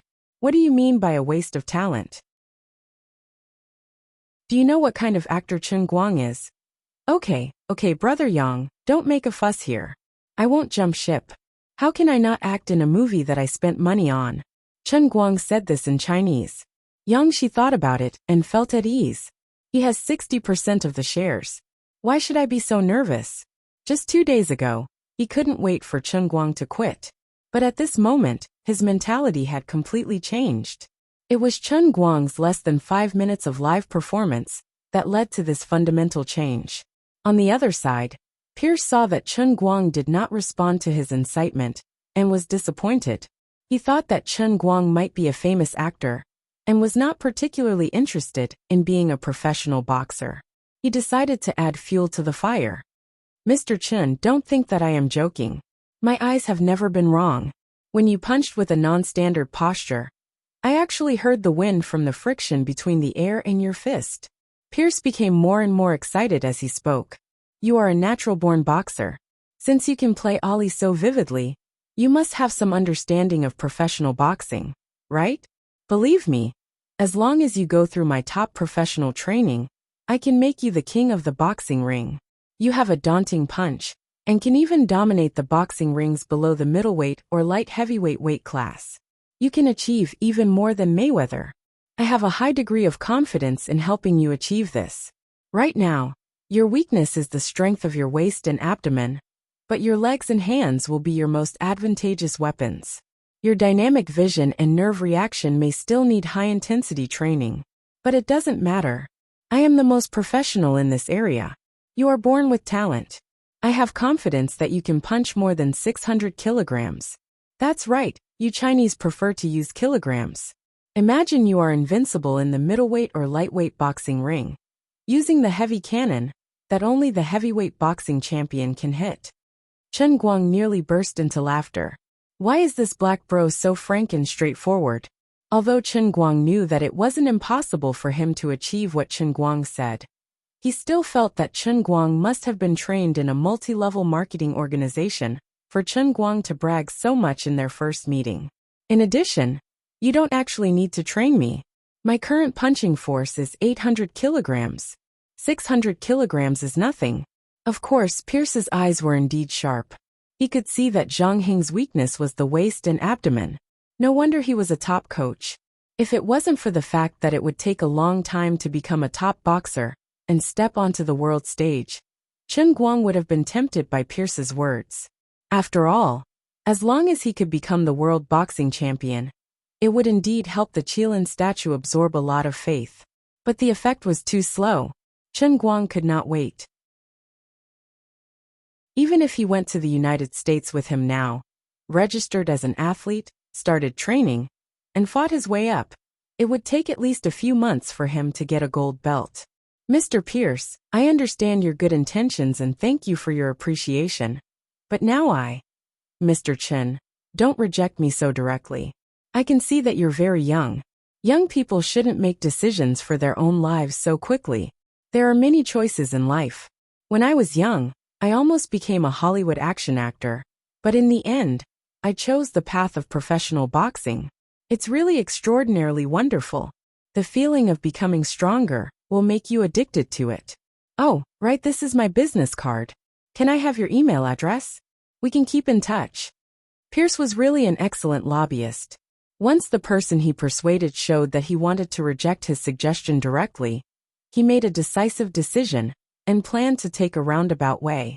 He knew that Chinese people cared about their reputation. If he wanted to change his words, he would not be able to show it. Today, he had to leave enough space for himself. He would be more prepared next time. Well, anyway, thank you very much for your good intentions. If I have a chance to go to the United States in the future, I will visit you. Chen Guang was polite to him. This was the thick black theory of the Chinese people. After exchanging contact information, Pierce and the others were ready to leave. If we were not in a hurry to go back to China to participate in the arm wrestling competition, I would really like to find a local club and have a more in-depth talk with you. Please believe me, I have never been wrong. You are a real genius. But it doesn't matter. I will come to you after a while. No matter which city in China you are in, I will come. Pierce said and pointed to his eyes. He was not bragging. He really had a pair of discerning eyes. The few young people with him today were the young boxers he had discovered. These young people looked stronger than Chen Guang, but he was sure that none of them could throw a punch as hard as Chen Guang. In Pierce's eyes, explosive power was an inborn talent. This was especially important for professional boxers. It represented the upper limit of a person. Evidently, the upper limit of Chen Guang's punch was so high that it made everyone's hair stand on end. But it was a pity that he was already a successful actor. He was not an ordinary person who was eager to be successful. It must be difficult for him to give up his current life and become a professional boxer. Top professional boxers were very profitable, and Chinese artists were also very profitable. But it was much easier. He had heard that outstanding young actors in China could easily earn more than 10 million US dollars. If it was him, he would also be reluctant to give up his acting career. Sigh. It must be a long way to persuade him to go to the United States with me. But I will not give up so easily. Pierce was still in a daze until he boarded the plane to Detroit with Chen Guang. Strange. What did I say earlier? Why did Feng Yu decide to fly to Detroit with me? Let me think carefully. What did we talk about? What happened back then? 2 hours ago. Huh. Mr. Pierce, what did you say earlier? Arm wrestling competition? Yes. The annual World Arm Wrestling Competition will be held in Detroit this year. The day after tomorrow, the world's strongest men will gather together. This is a grand event in the world of arm wrestling. Why? Mr. Chen, are you interested? Are there any rules for the registration? No. There are more than 10,000 contestants. The contestants will register on the spot and compete on the spot. If they win, they will advance to the next round. Of course, the ones who could truly win the championship were the publicly acknowledged powerhouses. I was also a strong contender for the championship when I was young. Now, I am going there to let the youngsters see the world and see if I can find some good seedlings.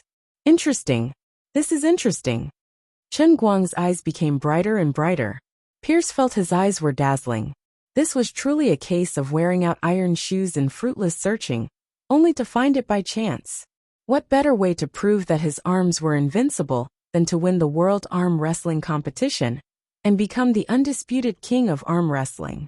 This was simply a shortcut to the heavens placed in front of him, okay? Thinking about his thin arms, thin legs, and small body, he ended up rubbing those strong men who were as strong as elephants on the ground. At the same time, he mobilized the Internet Water Army and stirred up this matter. If he did a good job, wouldn't he become a Buddha? Then, Mr. Pierce, I will see you on the plane. Chen Guang said goodbye to Pierce and quickly went to find his connections. Time was tight, and he had to use some extreme measures. Fortunately, his identity as the director of the Guangdong General Administration was extremely special, and he could go abroad at any time. When he had just been appointed to this position, his long-term visa had been handled through special channels. He didn't know which old man had personally handled it and used the highest level of connections. As for the plane tickets, the plane that Pierce and the others were originally going to take had no empty seats. Through the coordination of the airline's executives, they forcibly moved a seat for him. After that, he boarded the plane to Detroit with Pierce. This was truly a capricious trip that could be taken away at will. Chen Guang finally realized the benefits of being a big shot.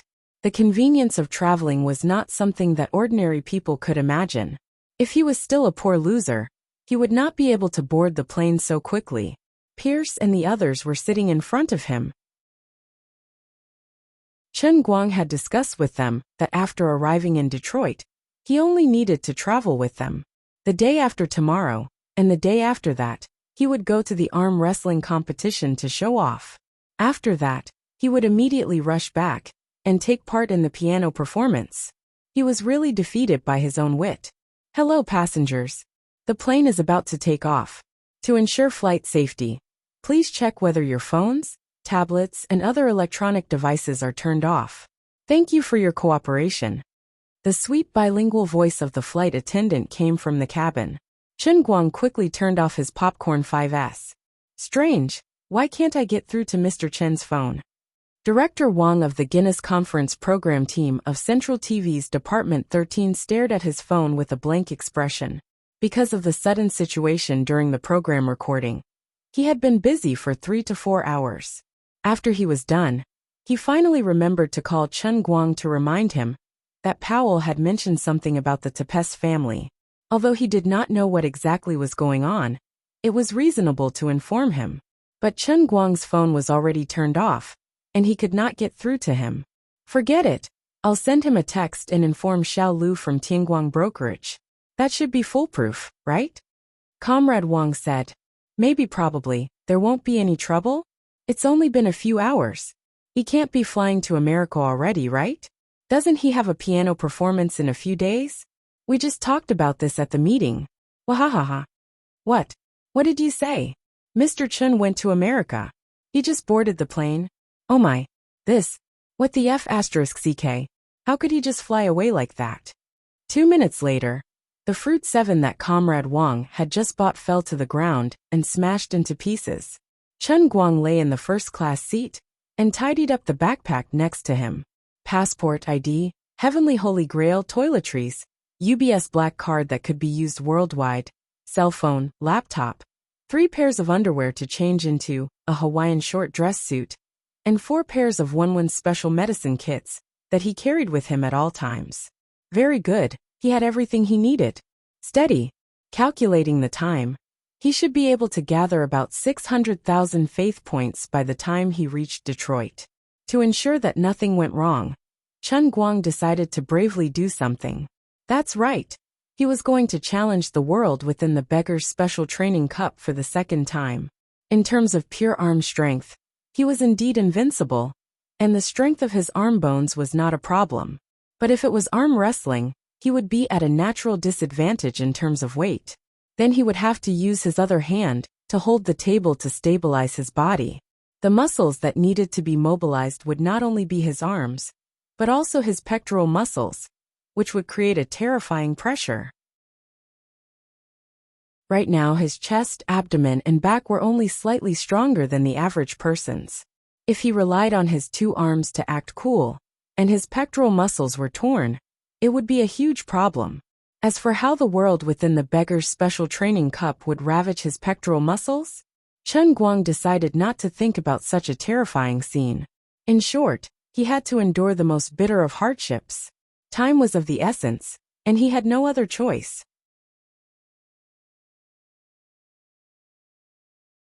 Chapter 690. As soon as he stepped on the oily ground and stretched, Chen Guang felt refreshed. Someone once told him that the air in foreign countries smelled particularly fresh, but he didn't believe it. Today he finally experienced it himself. With his nose, which was comparable to an analytical instrument, he came to the following conclusion. It's really fresh. The oxygen ion content is at least 1/10,000th higher than in China. Well, this was pure nonsense. It was all a psychological effect. Besides, there must be cities with good air quality in the United States, but certainly not Detroit, which used to be a heavy industrial city.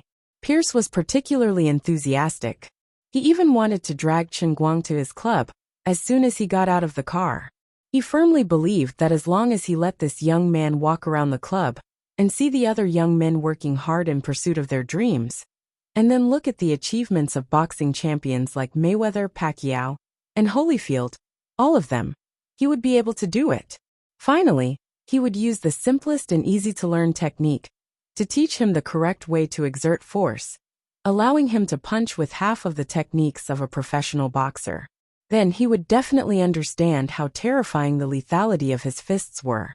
For others, it might be a victory that they had to fight for with their lives. But for him, it might just be a matter of one punch. God is really unfair. But this was also good. He had to first let him know that it was not difficult to become a boxing champion. And then he could arouse this young man's interest. Pierce became more and more excited as he thought about it. He even wanted to jump and walk, and he forgot about the jet lag. However, the veteran netizen Lord Guang said, "Mr. Pierce, don't panic.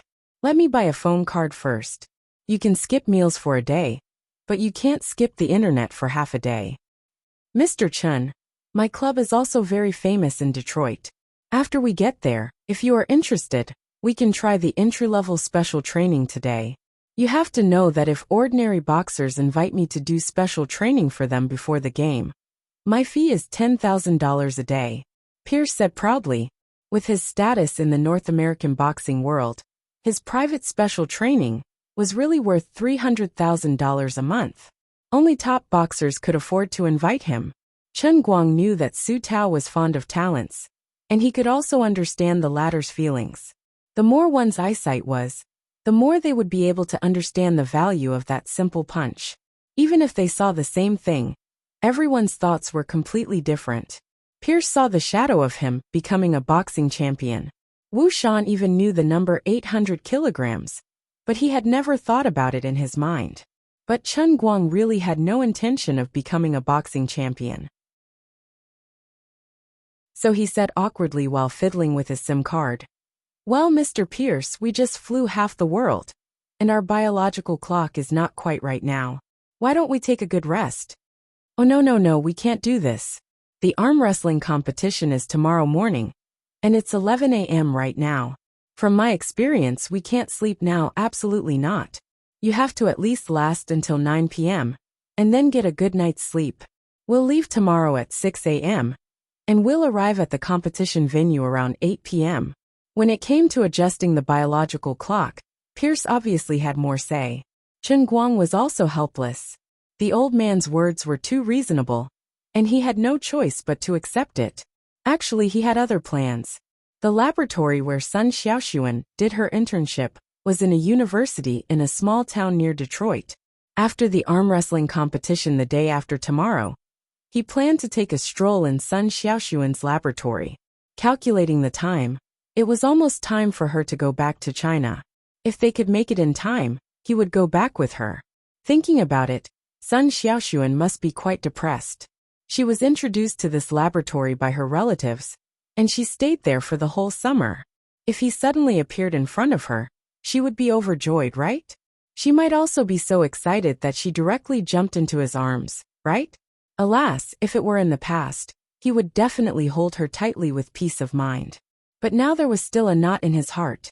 Unlike other girls, Sun Xiaoxuan, a girl from the Jiangnan region, was really too innocent and cute, and people could not bear to hurt her. If he had to make her sad, he might as well start to keep a distance from her now. It was better than pushing her away when she was beyond redemption, right? Alas, otherwise he would secretly look at her, and then turn around and leave. He did not know if he could still face her with the same state of mind as before next semester. Thinking about it, it was still difficult. Ever since the end of the final exams, too many things had happened, making people unable to help but sigh. Not even 2 months had passed, but it gave him a feeling as if a lifetime had passed. This couldn't be blamed on others. Chen Guang had lived in the Sea of Moments for a whole 200 years, and after coming out, he hadn't seen Sun Xiaoxuan for a long time. So it was inevitable that he would feel a sense of distance.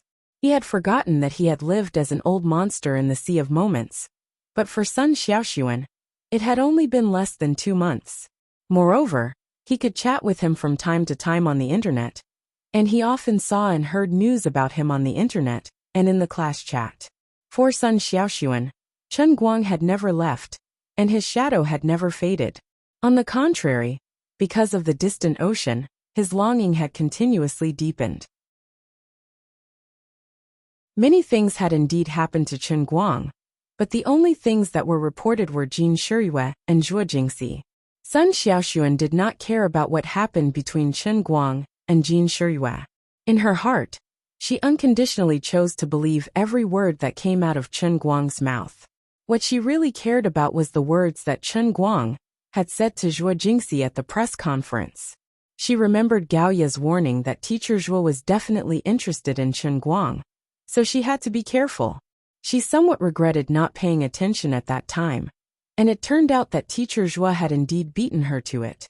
Although she did not know what the relationship between the two was, Sun Xiaoxuan did not have the courage to take the initiative to ask either of them. She was afraid that she would get an answer that would make her despair. But she knew that Zhuo Jingxi had definitely gone further than her. But even if she knew, what could she do? She had missed such a good opportunity in the hotel outside Wujing City Hospital. What else could she do? If she did not have to finish the experiment here, she would have returned to China a long time ago. Now she was more anxious than anyone else. The only good news was that she heard that teacher Zhuo had also come to the United States.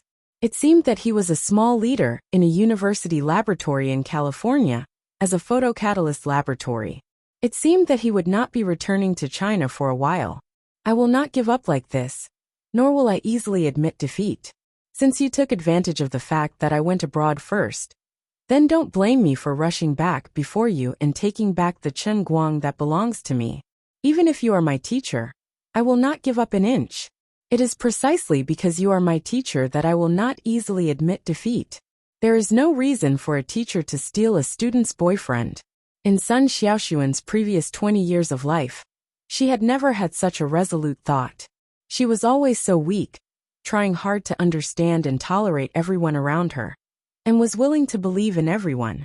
Even when she encountered Pan Jiang, it did not cast too much of a shadow in her heart. She did not hate Pan Jiang that much. But this time, it was about her love, and she did not want to retreat or admit defeat. She recalled what Gao Ye had said in her heart again and again. Although you are not as tall as teacher Zhuo, and you are not as voluptuous as her, you are a different woman from her. You are Sun Xiaoxuan, the belle of the class that has been underestimated. Teacher Zhuo is tall and voluptuous, but you are also petite and cute. It is only because of Chen Guang's annoying school belle best friend, Wenwen, that you are overshadowed in Jianhuang College. You are too low-key yourself. If you dress up a little, even if the entire Gokyo University were to choose a school belle, there would still be a place for you. Chen Guang is very outstanding, but you are not bad either. Besides, we have been classmates for 3 years, so we know each other very well. Lin Jingwei secretly told me that there are so many porn videos in that guy's computer. You should be braver and cook the rice for him. How can he not admit it? You know that he is a responsible person. People change. Chen Guang had been through a lot during this period of time, and he had changed a lot. Sun Xiaoxuan was facing the risk of losing Chen Guang, as well as her best friend Gao Ye's constant encouragement, so she had been trying her best to become tougher and more aggressive. Living in the more fashionable and free United States, she also began to learn to put on some light makeup. Female guards always put on makeup when they liked them. This was an unchanging truth. Sun Xiaoxuan had also grown up. She could not accept that kind of heavy makeup style. But with her foundation, a little light makeup was just right. Now, when she walked on the foreign campus, she was filled with the elegance of an Eastern beauty. In the past 2 months, she had been pursued by many brave and heroic foreign boys, but she already had someone in her heart, so they all hit a wall. Today she was still beautiful. The experiment had entered the final stage, and she also began to participate in the final draft of the thesis. After finishing her morning work early, she rested her head on her chin and looked at the white clouds outside the window. She thought to herself, what is he doing now? He's really good at making trouble. He actually went to act in a movie again. It's incredible that he has become a big celebrity in 2 months. I'm getting further and further away from him. There will definitely be a lot of female fans harassing him. This guy can't be secretly happy at the pictures of female fans every night, right? Achoo. Chen Guang sat on Pierce's MPV and sneezed violently. Who's cursing me? He rubbed his nose and thought about it. Then he finally remembered to open WeChat. 30 seconds later he was dumbfounded. The Tepester family? The Witch of Science, Nicole Tepestu? What the hell? F***CK. A family of Frankenstein geeks.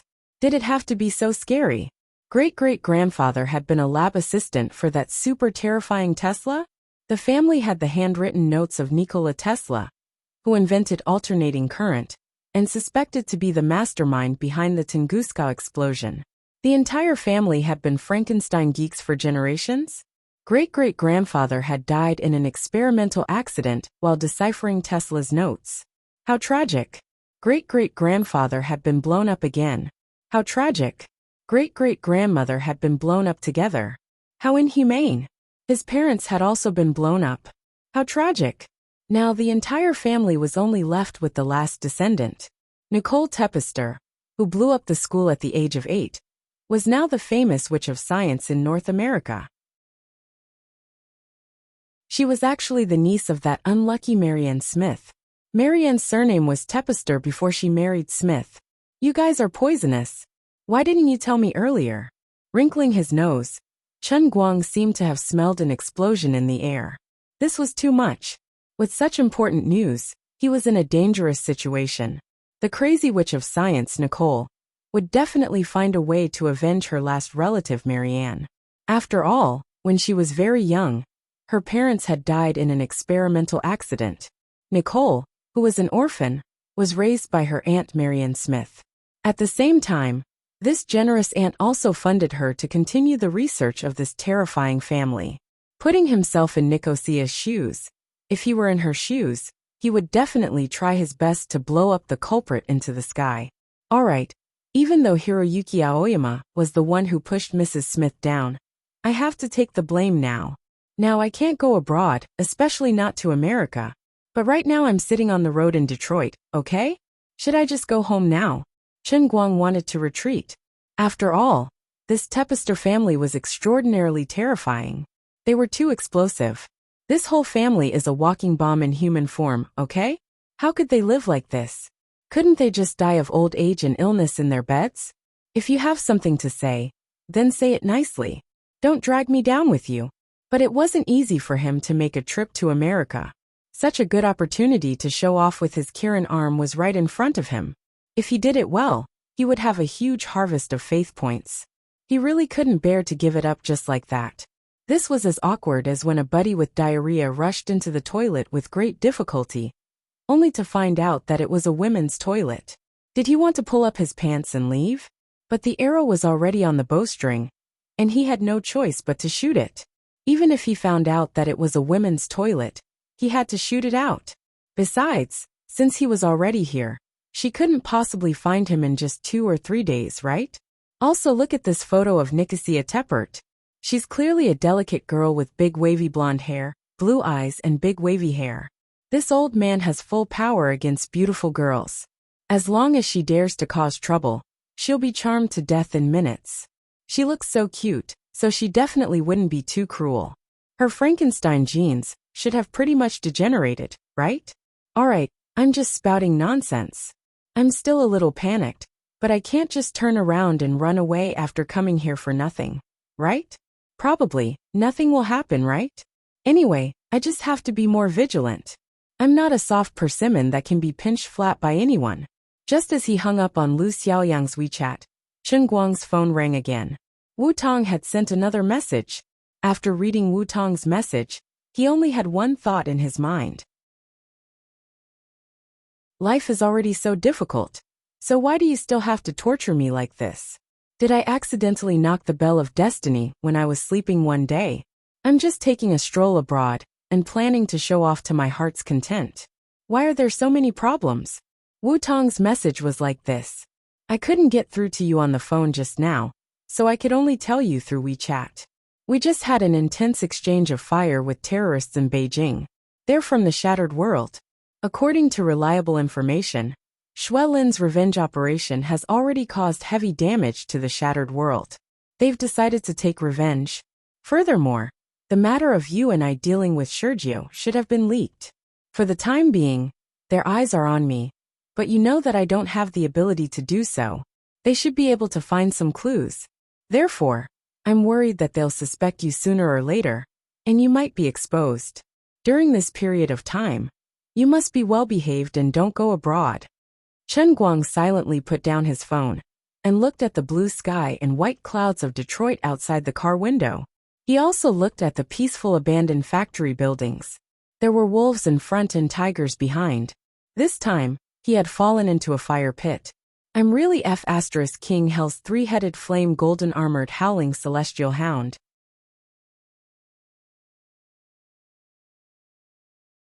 Chapter 691. Mr. Chen, what's wrong? Are you sleepy? It's fine. How about you take a nap at the club? You can sleep for about half an hour, but no more than that. Otherwise, you won't be able to sleep at night. Don't oversleep. I'll get someone to wake you up. When Pierce saw Chen Guang's unsightly expression, he initially thought that he was too passionate and forced Chen Guang to train with him. It's fine, Mr. Pierce. I'm not blaming you. I'm really thankful for your hospitality and invitation. It's just that I ran into some trouble. Chen Guang forced a smile and explained. Since he knew that he was in danger, he felt like he was sitting on pins and needles if he continued to sit in Pierce's car. There was no doubt that Pierce was a good person.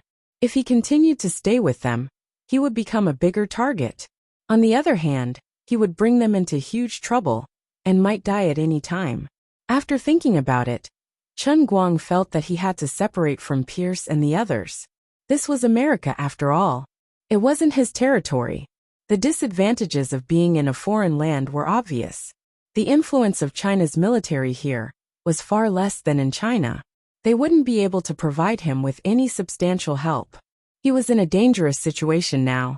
He couldn't bet on the fact that the other party wouldn't find him so quickly. The other party was the world's top assassin organization and the Witch of Science. What if they were really that crazy? Pierce didn't know how terrifying the trouble Chen Guang was talking about was. He said confidently, "It's fine, Mr. Chen. I'm not bragging, but there's no trouble in America that I, Pierce, can't deal with." Seeing how reckless he was, Chen Guang didn't know whether he should be touched or speechless. No, Mr. Pierce, I can't drag you into my trouble. Stop the car by the side of the road. I have to get out. If everything goes well, I'll appear at the wrestling competition tomorrow. We'll contact each other then. Now that he was in a dangerous situation, if Chen Guang continued to participate in the wrestling competition, he would be courting death. Although it was a great pity, since things had already come to this, he might as well give up for the time being. Once he survived this ordeal, he would pay out of his own pocket and increase the prize money for the participants. Then, he would organize a worldwide arm wrestling competition. There was no need to risk his life. Why is that? Pierce was anxious. They would arrive at his club in 10 minutes. He really didn't want to let them go just like that. No reason, Mr. Pierce. Time is of the essence. Stop the car. I'm in more trouble than you know, but I can't tell you. Chen Guang's expression became more and more serious. Pierce's brows furrowed even tighter. The more Chen Guang behaved like this, the more he felt that he might miss this rare genius. No, you may not know my status as a well-known boxing coach in North America. I have a lot of celebrity friends, politicians, entrepreneurs, and even senior agents of the CIA. No matter what it is, I can help you. You are my friend and a genius that I have high hopes for. I won't let you go so easily, really. Mr. Pierce, if you don't stop the driver, I'm going to jump out of the car.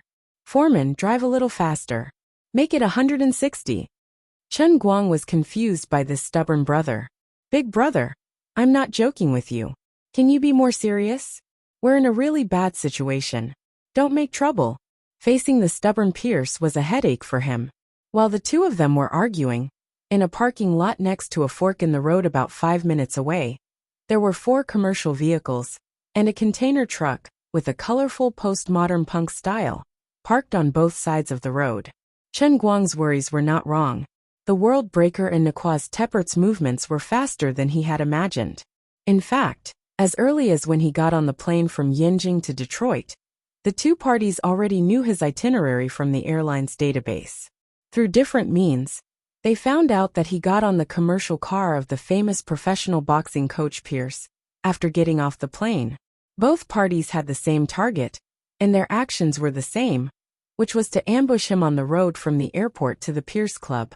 The traffic at this intersection was complicated, and the road was narrow. Pierce's car would make a right turn here, and the road would suddenly narrow, so he would definitely slow down here. He would hide the car in the roadside parking lot, but it was close to the road. When the time came, he would definitely be able to catch Chun Guang off guard. Nicoise lay flat in the driver's seat of the container truck, her fingers tapping on the keyboard beside her in boredom. The famous sorceress of science looked no different from an ordinary girl. Although she was beautiful, she did not care about her appearance. She was wearing a sloppy, long, loose t-shirt and a pair of pajama pants. She didn't even wear shoes or a bra. She was sleepy and had dark circles under her eyes. Ever since she learned of her aunt's death, she had not slept well for a single minute. In one day, she drove this heavy truck across a distance of 1,500 kilometers, just to rush to Detroit to ambush Chun Guang. There was no seat in the front passenger seat, but a huge operating platform covered with all kinds of buttons. She called this car Nicoise's mobile fortress. This car represented her greatest achievement as a sorceress of science. The entire truck contained at least dozens of powerful weapons and dozens of sophisticated modern information equipment, all of which were the results of her research and development. In addition, this mobile fortress, which was a combination of semi-artificial intelligence, could be completely controlled by her alone. The weapons on the car were very characteristic of the Tepes family. They were powerful, but very unstable. They were far more informational than the weapons used by ordinary armies. They mainly used explosions, such as honeycomb bombs, self-exploding bees, ant bombs, electronic heat-sensing grasshoppers, and so on. The biggest characteristic of this family was that their desire to create and destroy was equally strong, but they were extremely dissatisfied with mature and stable things. They were eager to pursue excitement, and could even be said to be crazy about the unstable surprise. 300, 299, 298. She was counting down the time it would take for Pierce's business car to pass. As the sorceress of science of the Tepes family, she did not want to waste a single second of her time. Waiting for someone like this, even if it was only for a few minutes, was a great pain. Wasting time was equivalent to slow suicide for her. Boring, really too boring. She decided to try to hack into the electronic devices near her car, such as the mobile phones of the people sitting in the business cars parked on the other side. Using their microphones, she could eavesdrop on what they were talking about. Her fingers typed randomly on the keyboard. About 30 seconds later, she quietly cracked the seemingly solid security defense system of the mobile phones. The conversation that came from the microphones made her eyes narrow. Old 5, according to the boss, we must ensure that Chun Guang is alive. Is that right? That's right. In one of the 4 business cars, World 5 and World 6 were talking in a low voice. Nicole's eyes suddenly lit up. No wonder this guy dared to come to the United States so quickly after killing my aunt. What a cunning bastard. He must have known that I would take revenge, and thought that it was better to take the initiative than to defend passively. So this is a trap he prepared for me. The people in those cars are helpers that he hired with a lot of money. You've really underestimated me, Nicosia. I'll make you pay. I will take the initiative to gain the upper hand. Nicole's fingers slowly placed on the keyboard, and her eyes flashed fiercely. What a beautiful misunderstanding.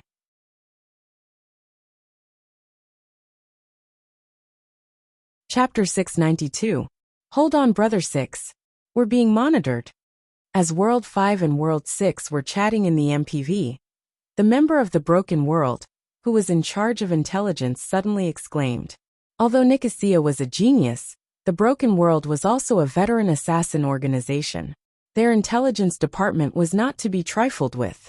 Very soon, they discovered that an external signal was invading their electronic equipment through radio frequency. They quickly alerted them and responded quickly, attempting to follow the enemy's signal to counterattack. Interesting. He's an expert. Although I, Nicosia, am not interested in being a hacker, and only want to play with you guys. I like the feeling of being challenged. On the other side, Nicosia sensed the opponent's counterattack and became even more spirited. However, she didn't get up. Instead, she continued to type furiously on the keyboard with one hand. She looked like a naughty child who was randomly patting the keyboard, but in fact, she was writing and transmitting commands in an instant.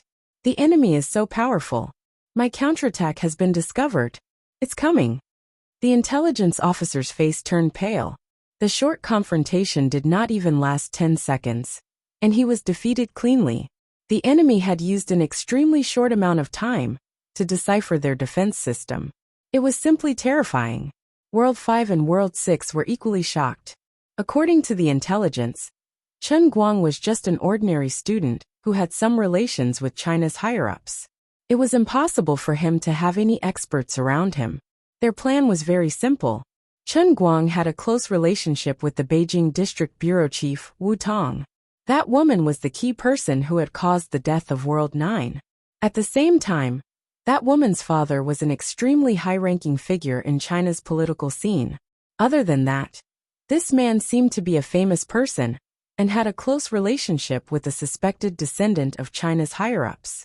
Their previous revenge operation in China had already failed. That country had used their terrifying military to make the entire country impregnable.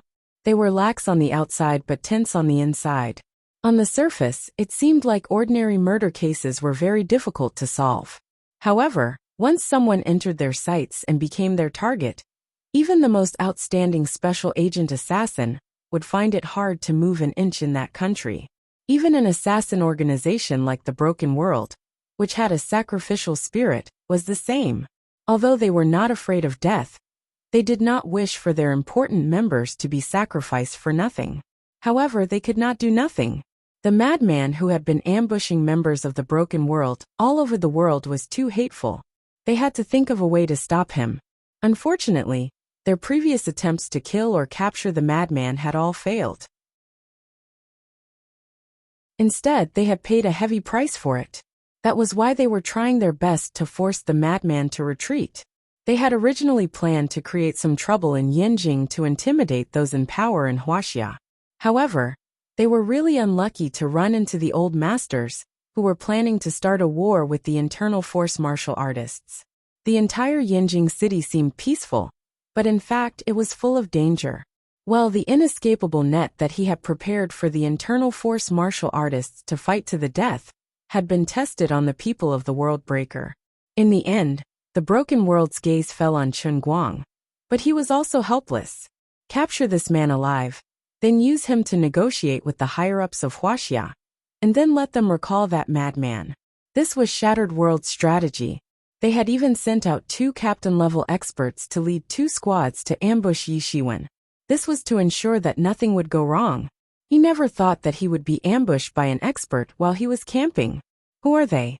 Activate electronic interference. Block all communications in our vicinity. Sure, the 5th ordered decisively.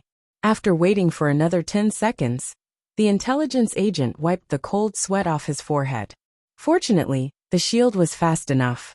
My underlying code was almost breached. The 2 captains, sure the 5th and 6th, looked at each other. Where did this expert come from? Who knows? We have to be careful. Could it be that this person's identity is higher than what our intelligence indicated? Forget it. Don't worry about this. He will be here in 2 minutes. 6th, you keep an eye on him. When he appears, you shoot his tires first. I'll bring some people to capture him. Sure, the 5th held the car window with a solemn expression. The air was filled with the smell of danger. However, they were not particularly afraid. As the assassins of the Broken World, which day did they not live on the edge of a knife?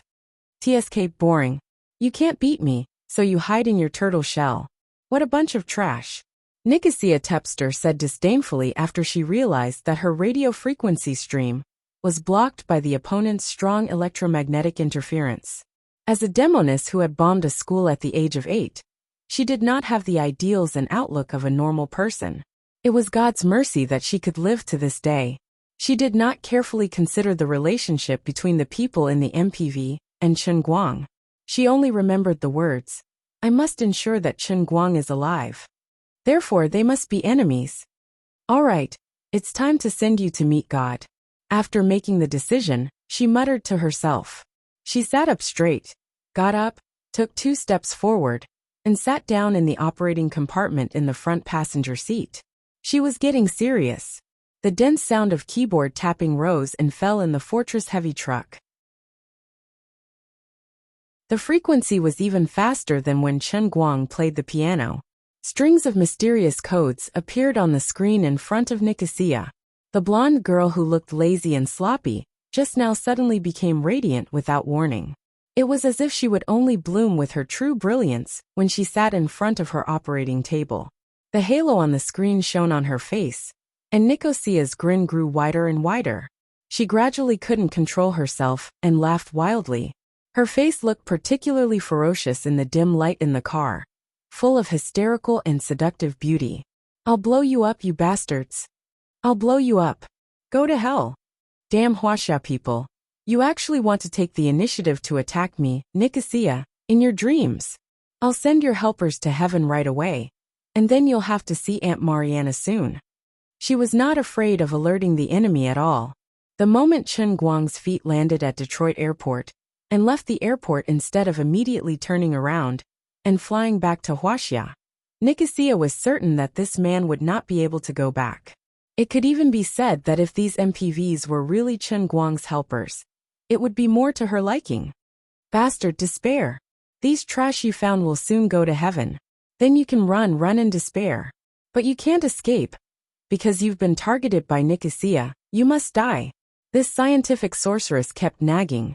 This was her habit. Whenever she felt excited, she couldn't help nagging.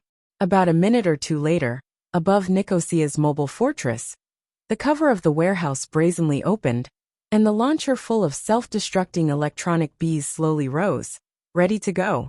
Each self-destructing electronic bee was about the size of a fingernail. There were 4 miniature propellers on top, and a miniature high-explosive bomb hung below. Although these electronic bees were not big, their explosive power was not small, and they could be controlled by Nicosia's special radio frequency remote control to hit anywhere within a radius of 3 kilometers.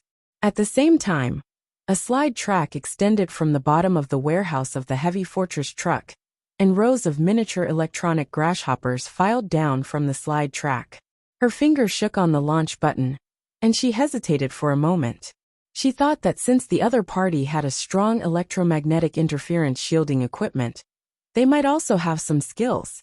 In order to be foolproof, she decided to warm up the new guy that she had just made last week. That's right, the directional electromagnetic railgun inherited from Tesla. Its power was amazing, and it was easy to use. In a sense, it was even more advanced than Tesla's original version. Nicosia's version of the electromagnetic railgun was smaller, its power was more concentrated, and it was easier to control. In the new situation of modern warfare, it was countless times more useful than Tesla's original version, which required the construction of a tower. The only drawback was that ever since this thing was developed, it had not been tested on the heavy fortress truck even once. But Nicosia Tepes was not worried about anything going wrong. She had at least carried out more than 10,000 flawless verification calculations on the railgun, completed at least thousands of experimental preheating, and fixed test firing dozens of times. After moving it to the heavy fortress truck, because it was really troublesome to store energy, and she had been busy with other things recently, she had forgotten to test it for a while. But there definitely won't be any problems. I'm the genius Nicosia. While looking at the 3D full environment model that had finally been built on the electronic screen, Nicosia finally pressed the launch button.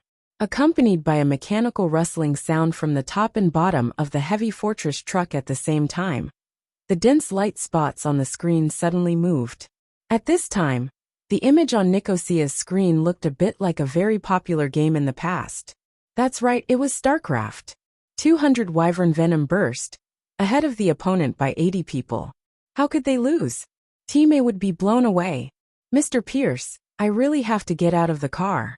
Tell Mr. Foreman to slow down, or I'll really get angry. I know you mean well, but now is not the time to joke. In the car, Chen Guang was still putting up a final struggle. As an experienced Chinese, he still couldn't stand Brother Black's straightforwardness. To put it nicely, they were straightforward, but to put it bluntly, they were stubborn. He seemed to believe that as soon as he arrived at his club, he would be fascinated by boxing as fast as he expected. Is there something wrong with his brain? Besides, today's situation is special. It's really not the right time. Let's wait until I'm safe and sound. Then we can have a good chat in the future. Not now. Coach Pierce was quite helpless. Chinese people were really stubborn. He also knew that he was a little out of control. When he was in China, he still knew how to advance and retreat. Suddenly, he came to Detroit with him. At the thought of bringing him to his club and becoming his guide and agent on the boxing stage, Pierce was a little too excited. Mr. Chen, I'm really sorry if I've caused you trouble. How about this? Where do you want to go? I'll ask Foreman to take you to the destination first, okay? Pierce said tentatively. He wanted to do something to continue strengthening his relationship with Chen Guang. Chen Guang was about to shake his head and refuse him directly. Suddenly, there was a fierce fire about 500 or 600 meters in front of them. A loud noise followed, accompanied by a violent vibration. Even the thick MPV obviously trembled.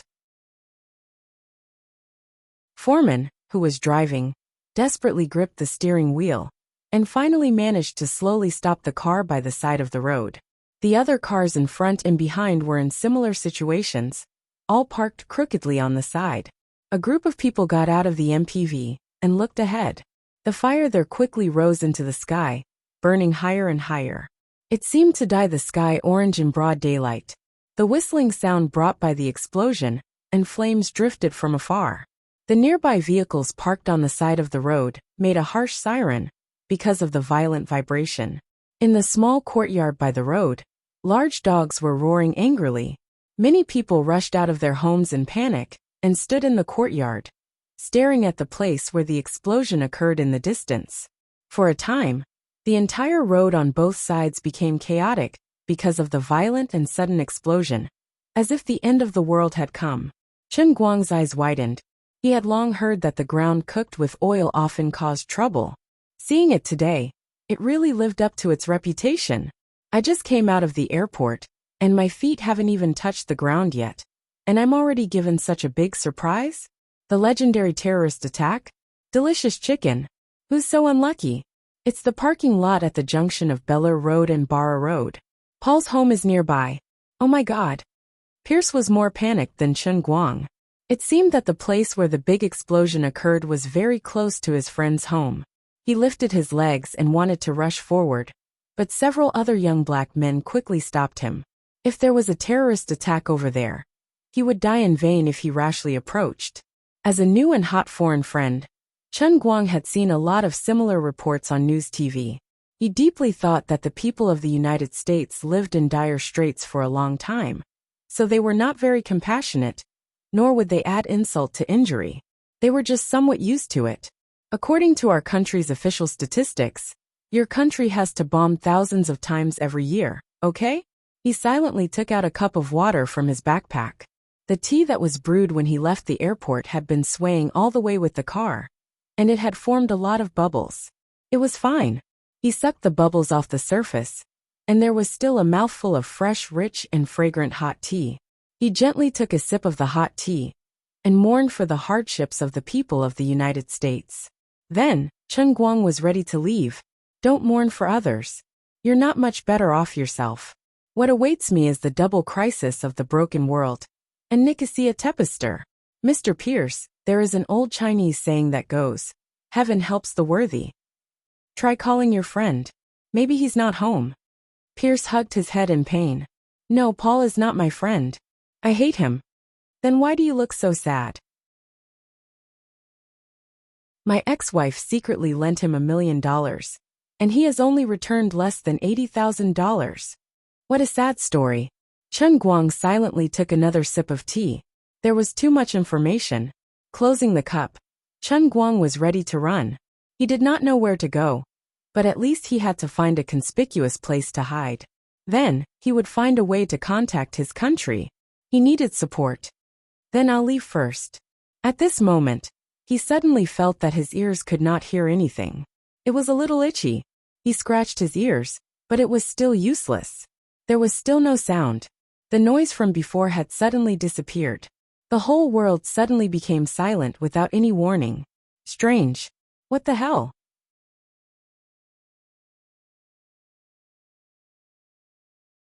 Chapter 693. Did I accidentally trigger the heavenly grail and enter the world in the cup? It can't be so fast, right? I just experienced the one-line world in the cup a few days ago. How could the heavenly grail be so diligent? What's going on? Chen Guang turned his head and looked around. On the fence of the small courtyard about 20 or 30 meters behind him, a huge golden retriever was opening and closing its mouth crazily. It was clearly roaring, but no sound could be heard. Pierce also looked at him with a pale face. His mouth opened and closed, but no one knew what he was saying. Chen Guang narrowed his eyes and looked at him. At this point, he could only rely on his lip reading. Well, he still couldn't understand. Pierce suddenly fell to the ground, and at the same time, his right hand fiercely pulled at his clothes. This time, Chen Guang finally understood what he was mouthing. He said, "Get down." 5 seconds later, the silent world once again regained its sound. It was simply deafening. There was no other noise. The long sound of the car alarms, the roar of the golden retriever, and the screams of people covering their heads. There was only the image and no sound. It was as if in an instant, the sky and the earth were occupied by the terrible buzzing sound, and there was no room for any other sound. Broken glass shards came toward them. The bulletproof glass on Pierce's MPV had been shattered by the resonance. In this regard, Chen Guang, who was lying on the ground with Pierce, only wanted to say one thing. America is so scary. I want to go home. Damn, what the hell exploded in front of us? Are you trying to turn the world upside down? Can I still live until the day when the broken world and the Tepester family come for me? It turned out that the most dangerous thing in this country wasn't the two enemies at all. One could just walk on the road and run into this kind of sh*t. That was the most terrifying thing. This was simply hell on earth. The second explosion was much more violent than the first one. But what was even more strange was that there was only a buzzing sound and no explosion sound. There was no fire in front of them, and even the raging fire that had been burning earlier had been extinguished. A minute or two earlier, Nekwa's tuppet had chosen Dragon Mount. The dense swarm of self-destructing electronic bees and electronic grasshoppers took the lead and pounced on the MPV, where the 20 members of the shattered world were hiding. They were ferocious and sudden. If it was an ordinary person who was ambushed, he would have fallen for it without any suspense. However, the people in the broken world reacted quickly. Seeing that the situation was not right, they immediately started the car and tried to escape. Although they still couldn't escape from Nicosia's remote explosion, they quickly dispersed. As if the curse of a certain toxic healer had been proven, even though Nicosia had launched an ambush and released all the self-destructing electronic bees and grasshoppers, in order to ensure the effectiveness of the ambush, the assassins of the world of Shatterer had relied on the sturdiness of the special vehicles, and were not destroyed immediately. Seeing this, Nicole, who had already descended into madness, did not hesitate to press the launch button of the electromagnetic railgun. She planned to use her new toy to paint a life stronghold for these helpers of Chen Guang. Like many of her family's elders, the first test of her railgun on the heavy truck ended in failure. The result was extremely tragic. An uncontrolled pulse explosion erupted from the core of the Fortress heavy truck. Although there were no flames or explosions, the terrifying shockwave destroyed everything in the parking lot, including Nicosia's own Fortress heavy truck and the world of Shatterer's 4 MPVs. It was the strange shockwave released by the pulse explosion that caused Chen Guang and the others to temporarily lose their hearing. Chen Guang, Pierce, and the others lay on the ground for a long time. When they finally regained their hearing, they stood up in shock. Regarding this sudden second explosion, Chen Guang could only use one word to describe it: glass destroyer. It was truly a tragedy. It was unknown how many people were injured or killed, but there was no doubt that all the glass in front of him had been destroyed. Everything had shattered into pieces on the ground. He had no interest in seeing how tragic the explosion was. He tidied up the cup in his hand and said, "Mr. Pierce, if there's nothing else, I'll leave first. If tomorrow's arm wrestling match can still be held, and I don't encounter any accidents, I'll see you tomorrow. If I don't come tomorrow, I'll definitely come to see you the next time you come to China, okay?" Pierce saw that he still wanted to run. Don't. Such a big thing happened. Sigh. Okay, I'll see you another day. Before he could finish, Chen Guang had already run out of sight with his backpack. This bro is really fast, Pierce said helplessly. Chen Guang also put on his escape mode. The crisis after mistakenly entering the tiger's den had not yet been resolved. It was a pity that he was unfamiliar with Detroit, and his oriental face was particularly eye-catching. He had things hanging on him, and he was unwilling to find Sun Xiaoxuan. He could only wander around the slightly deserted former Motor City by himself. He did not even dare to use his phone to make a call. Instead, he simply turned it off and wandered around for half an hour. He found a park in the middle of the street and sat down on a bench wearily and irritably. Once again, he hated the fact that he was not strong enough.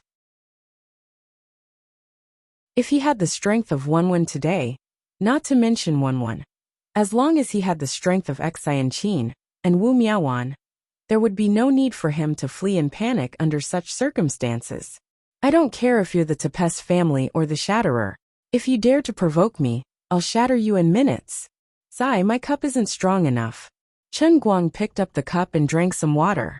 However, he did not notice that there was an extremely fine drop of red blood on the tip of his right index finger that was holding the cup. At this time, he still did not know that Nikisi Tepest was completely dead. World 5 and World 6 of the Shatterer did not end well either. Not even their bones were left. The blood stained on his cup cover was a drop of Nikisi Tepest's blood that was stuck to the fragment and brought over. Accompanied by a piece of unpleasant music, the announcer's voice came from the loudspeaker in the middle of the street park. Welcome to Detroit News Radio. We're now broadcasting a special piece of news. Half an hour ago, there was a violent explosion in the parking lot at the junction of Beller Road and Barra Road. Suddenly, the sound of a news broadcast came from the loudspeaker behind his chair. Chen Guang's ears immediately perked up. According to the police investigation, the explosion caused a total of 21 deaths and 43 injuries. Chen Guang frowned slightly. So many people died? Human lives were really cheap. One of them is the well-known Frankenstein, Nikisi Tepest, and the other 20 are members of a terrorist organization of unknown origin. They are suspected to be from the internationally notorious killer organization, the Shatterer. Sitting in the chair, Chen Guang was dumbfounded. He dug his ears, thinking he had heard wrong. After waiting for another 10 minutes, he bit the bullet and turned on his phone to call China. He asked Jiang Yuanchao to mobilize the intelligence department to inquire about the news. Chen Guang finally confirmed this fact. Although he did not know what happened, the result was that his two rivals inexplicably collided with each other. The people of the Shatterer and Nikisi Tepest perished together. There was no doubt that this was great news for him. Chen Guang could not help but be smug. The old man was really the chosen one favored by fate. Yes, that's right. Anyone who dared to be an enemy of the old man would be cursed and rejected by the god of fate. In such a dangerous situation, I was saved just by lying down. What did I do? I didn't do anything. All I did was draw circles in my heart and curse them from time to time. Speaking of which, this was indeed the terrifying Tepes family. They practically had the ability to self-destruct. The fate of this family was not to die in bed. They had to blow themselves up. My great-grandfather blew up, my grandparents blew up, my parents blew up, and now you blew up too. What a terrifying Frankenstein family. Tragic, too tragic. Let me mourn for you for 3 seconds. As for the shattered world, according to the reliable information provided by the U.S. intelligence personnel, the highest-ranking assassins of that unfortunate organization in the U.S. were the two experts, World 5 and World 6. At the crime scene, They also found evidence that represented their identities. Therefore, there was no doubt that Chen Guang was safe. No matter how fast the people of the Shatterer reacted, they would not be able to send another top-level killer over in a short period of time. Other than that, they had suffered such a huge loss for no reason. Before they understood the situation, they might not have the guts to continue sending people to their deaths. He had a self-destructing level bodyguard by his side. Anyone who bumped into him would feel guilty. Refreshed, Chen Guang packed up his belongings and called Pierce. "Mr. Pierce, are you there?" "Yes, that's right. I'm done with my business. I'm coming to your club now, huh? How could you call someone to pick me up? How could you do that? Oh, by the way, can you prepare a room for me when I arrive? I want to take a bath first." About 20 minutes later, Chen Guang happily got into Mr. Foreman's car. This time, he had changed into a Hummer with thick bulletproof glass. Pierce was also scared out of his wits. Pierce's boxing club was very large, covering an area of up to 10 acres. There were several villas, swimming pools, gyms, training rooms, and other facilities. After all, every top-level boxer was not short of money. When they received private training from Pierce, they would live in the villas provided by the club. Private training worth $300,000 a month was worth it. Pierce was very enthusiastic about Chen Guang. Since the villa was empty, he simply lent Chen Guang the White House where Mayweather used to live. "Mr. Chen, I'm so happy that you can come. What do you think? Are you interested in trying on the measuring machine now?" Pierce couldn't wait. Chen Guang, on the other hand, was thinking about making medicine and taking a bath. He rolled his eyes and lied. "Mr. Pierce, there's a custom in my hometown. When I visit a friend's house, I must take a good bath to show my respect to the host, so..." "Okay, no problem." Pierce quickly agreed. "I respect the customs of the Huaxia people. By the way, we have a small party in the backyard with many beautiful models. After all, we are all very sleepy now. It's too difficult to stay up until night. We need to refresh ourselves. Hee you know."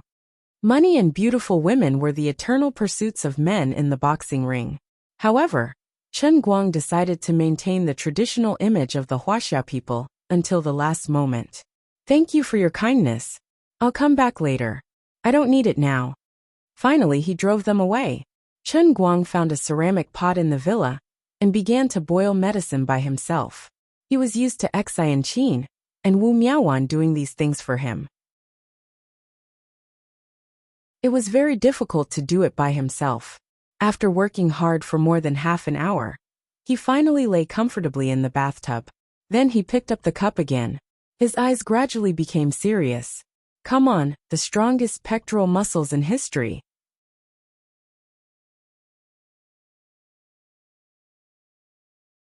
Chapter 694. After a brief space-time transition, he once again appeared in the world in the cup.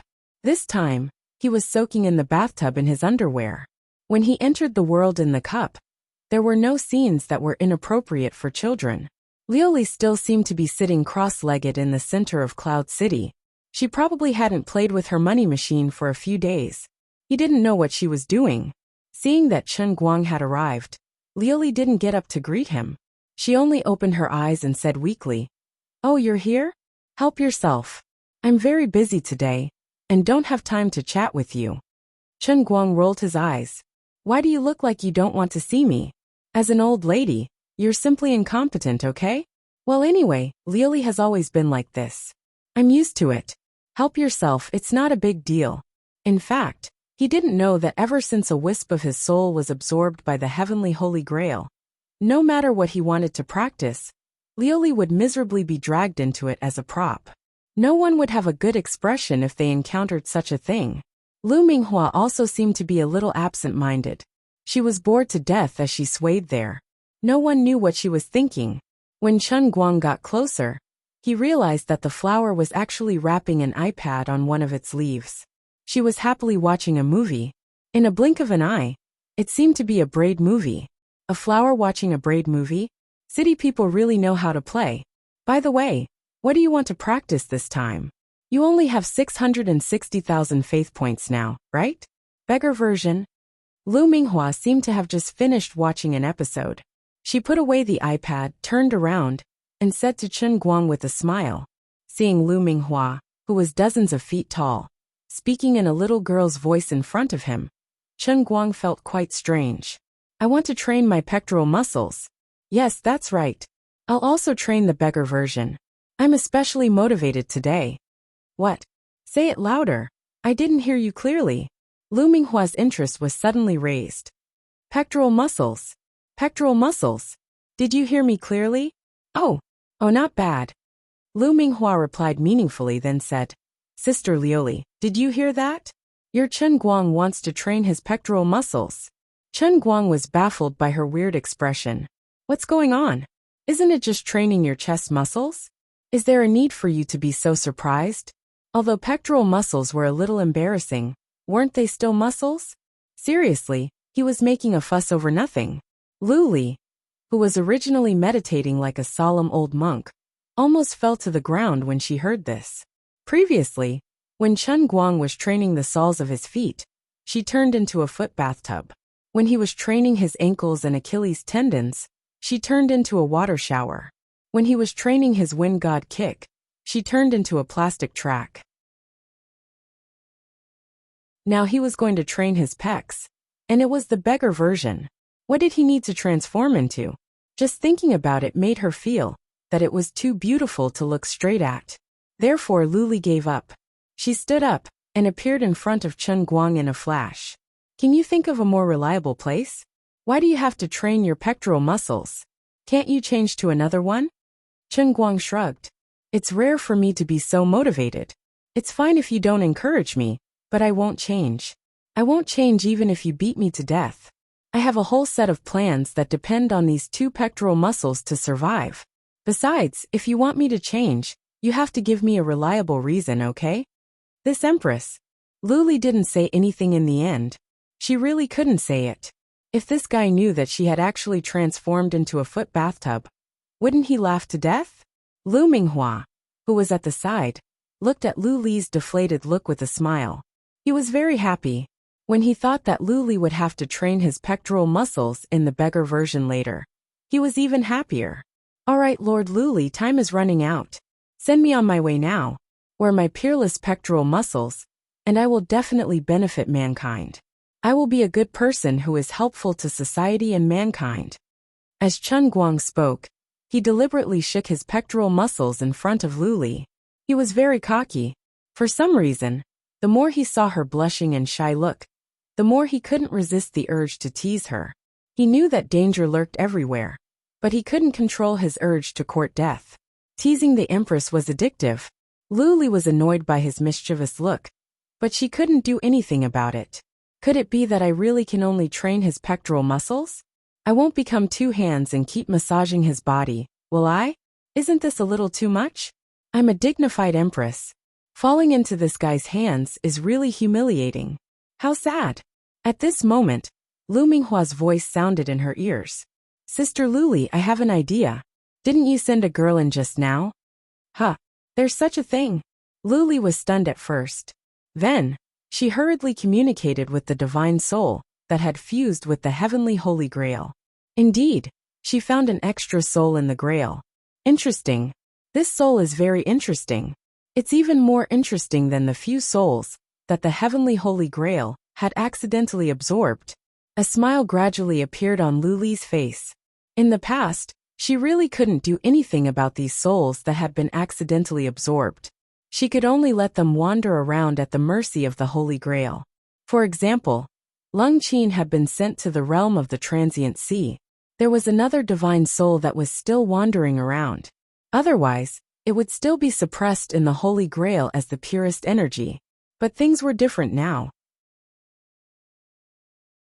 Now that Lu Minghua's body had partially fused with the heavenly Holy Grail, and a wisp of Lu Li's divine soul had also fused with the heavenly Holy Grail, she could do something about this special soul that had come in. Lu Li's eyes gradually lit up. Let's go back to before the second pulse explosion in the afternoon, when she pressed the launch button and heard the strange sound coming from the middle of the heavy fortress truck. Nicosia knew that she was dead meat, but she didn't expect that she would die so easily. But this seemed to be the fate of her entire family. Just like her parents, She was going to die because of the results of her own research. This was how it should be. But it was a pity that she couldn't leave behind more results before she died. Her biggest regret was that she was only 16 years old and couldn't even leave behind a descendant for the Tepes family. But she didn't feel that she had done anything wrong. In any case, her parents were also intoxicated with their Frankenstein life. They didn't care that they would die easily and leave a child like her alone in the world. This was fate, and it had been engraved in the genes of the Tepes family. Oh, by the way, there's also a great regret. I couldn't avenge Aunt Mariana. That Huaxia man named Chen Guang is still alive. How hateful. She was indeed the last descendant of the Frankenstein family. From the time the electromagnetic railgun malfunctioned to the time the terrifying pulse vibration blasted her into pieces, only 1 or 2 seconds had passed. She actually thought of so many things, and then her body was torn apart inch by inch. Everything happened so fast that she didn't even have time to feel pain. Her consciousness blurred for a moment. She thought to herself, my precious thoughts dissipated just like that? I'm a treasure of mankind, sigh. But her consciousness didn't completely disappear as she imagined. After an unknown amount of time, perhaps as long as a century, she slowly opened her eyes. Where is this? What am I doing here? Why am I not dead yet? At this moment, a gorgeous halo appeared in front of her, and an oriental woman so beautiful that she didn't look like a woman from the mortal world slowly appeared. Her whole body was shrouded in clouds, and only her face could be seen clearly, but it was filled with an extremely holy and noble aura. Am I in heaven? Is this an angel? So beautiful. Nicosia Tepes, do you want to understand the meaning of living? Lioli smiled faintly and said softly. The divine power that belonged to her was mixed in her voice, making her voice seem ethereal and distant, extremely charming, with the power to bewitch people and shake their will. It was unstoppable. The divine emperor's voice slowly pounced toward Nicosia, and Lioli planned to take this special soul. What? Nicosia Tepes' face was blank. Lioli's face stiffened. Damn, this girl doesn't understand Chinese. She had no choice but to change to English and start again. Nicosia, do you want to understand the meaning of living? All right, the second time she came, she spoke much faster, but it didn't matter. The divine power contained in the divine emperor's voice could also bewitch Nicosia Tepes' will. Not really. Nicosia seriously thought about Lioli's words and answered with her rigorous scientific work attitude. The veins on Lioli's forehead bulged, and she resisted the urge to smash this girl's soul with a slap. Why? Because I'm already dead. Why would I still think about the meaning of living? Nicosia especially couldn't understand this angel's thinking, and felt that what she said was too strange. All right, you win. Lioli decided not to play tricks.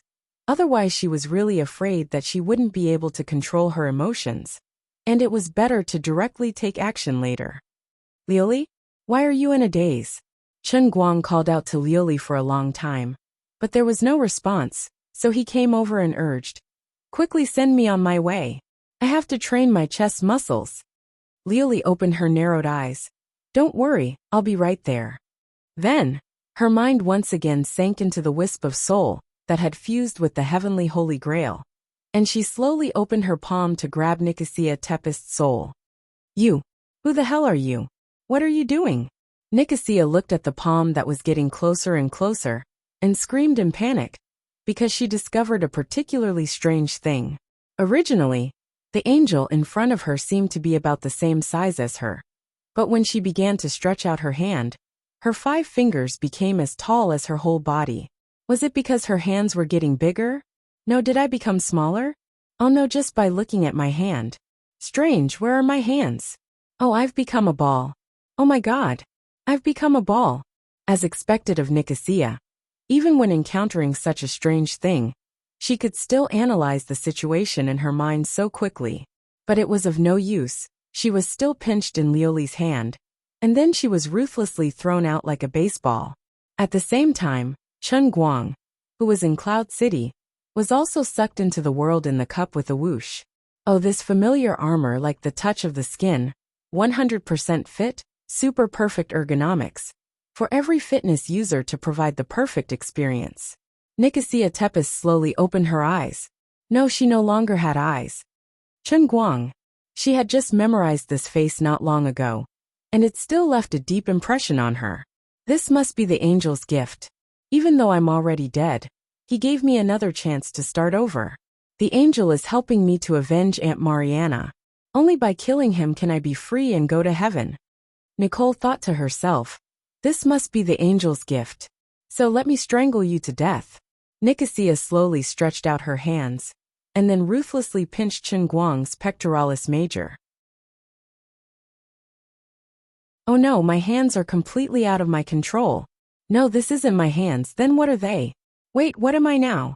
What kind of disgusting things are these disobedient mechanical arms of mine doing again? Didn't I want to kill him? But why am I grabbing his chest? No, this can't even be considered a grab. But a massage? She was confused. What the hell have I become? What kind of disgusting setting is this? Oh my God. No. So shameful. So disgusting. No. Let me go. Why is this happening? Nicosia began to scream crazily in her heart, but it was meaningless. She couldn't control her hands at all. Chen Guang didn't know that there was someone in his world in the cup, and it was the witch of explosive science that he was so afraid of before. He couldn't hear Nicosia's screams, and his whole body was immersed in the horse slaughter chicken. The effect of this massage was really fierce. The strength was super strong, the touch was unique, and the vibration was fierce. The frequency of the vibration was really fierce, just like Professor Yang's electric shock. I can't stop shaking at all. To be honest, it's starting to hurt a little. Damn, it really hurts. I can't. Can we pause? Well, with the nature of the world in the cup, it definitely won't work. You're getting more and more energetic, more and more fierce? Beat me to death if you have the ability. Fine, you don't have the ability. Chen Guang didn't know what the principles of this pair of strange little hands from the world in the cup were. It was actually able to completely control the vibration on the two pectoral muscles, and didn't affect other parts of his body at all. But the heavenly Holy Grail had always been like this. There was no scientific reasoning behind it. It just beat and shook to death. Rip. Pain. My pectoral muscles were torn. Chen Guang's mouth twitched, and he was in so much pain that he broke out in cold sweat. He knew that the beggar's version of the world in the cup would not be so comfortable. But he couldn't struggle even if he wanted to. He was trapped in the armor, and couldn't retract his arms and legs at all. He could only barely move his butt. But his injuries didn't last long. In the blink of an eye, he was instantly healed by the divine power that the heavenly Holy Grail forcibly poured into him. The next second, he was torn apart again with a rip. He finally understood the principle of the beggar's version of the world in the cup strengthening training. It kept tearing him apart, and then recovering. After exceeding the limit, the injuries caused would be quickly healed, and in the process of healing, it would be further strengthened. This move required very little space, and the consumption of divine power wasn't too great. It was just that it was extremely painful. If he had more faith points, he could choose a bigger space, and at least he could get a normal fitness equipment. The root of the problem was that he was poor. What he lacked was not money, but faith points. For more faith points, for the sake of showing off at the World Arm Wrestling competition tomorrow, the old man had to grit his teeth and endure. Outside in the Cloud City, Leoli clapped her hands in satisfaction. This little girl's soul is really useful. In the future, we can stuff her in for such trivial things. It will save me the trouble of having to go through this personally. That's right, clever sister Leoli. Lu Minghua expressed her agreement. With the cooperation of one person and one flower, the two of them could be considered to have successfully interfered with the operation of the heavenly Holy Grail once. They forcefully stuffed Nicosia Tepester's fresh and hot soul into Chen Guang's beggar's version of the world in the cup. It was indeed useful. Nicosia discovered one thing. Although she didn't know what was going on and felt extremely ashamed, it seemed that the feeling of torturing Chen Guang to death seemed pretty good. It seemed to be much better than killing him directly. Outside in the Cloud City, Leoli suddenly remembered something. By the way, Lu Minghua, what TV series were you watching just now? Lu Minghua thought for a while. I didn't watch TV series. I watched a movie called The Deer in the Cauldron. It's quite fun. Oh, I saw it before. There's a unique skill called 100 shots piercing heart dragon claw, Lioli said. Lu Minghua shook the flower bud. No, it's 100 shots piercing heart dragon claw. Oh, Lioli's voice dragged out, as if she understood everything. Then, she gave Lu Minghua a thumbs up. Well done. You're tuning in to the Li Mei's Sword of Destiny YouTube channel. We're so grateful for your support, and don't forget to subscribe to join us on this incredible journey through captivating stories. Your generosity through donations truly makes a world of difference, as it's the primary source of revenue that allows me to expand and enhance this channel for you. Thank you from the bottom of my heart for being a part of this adventure.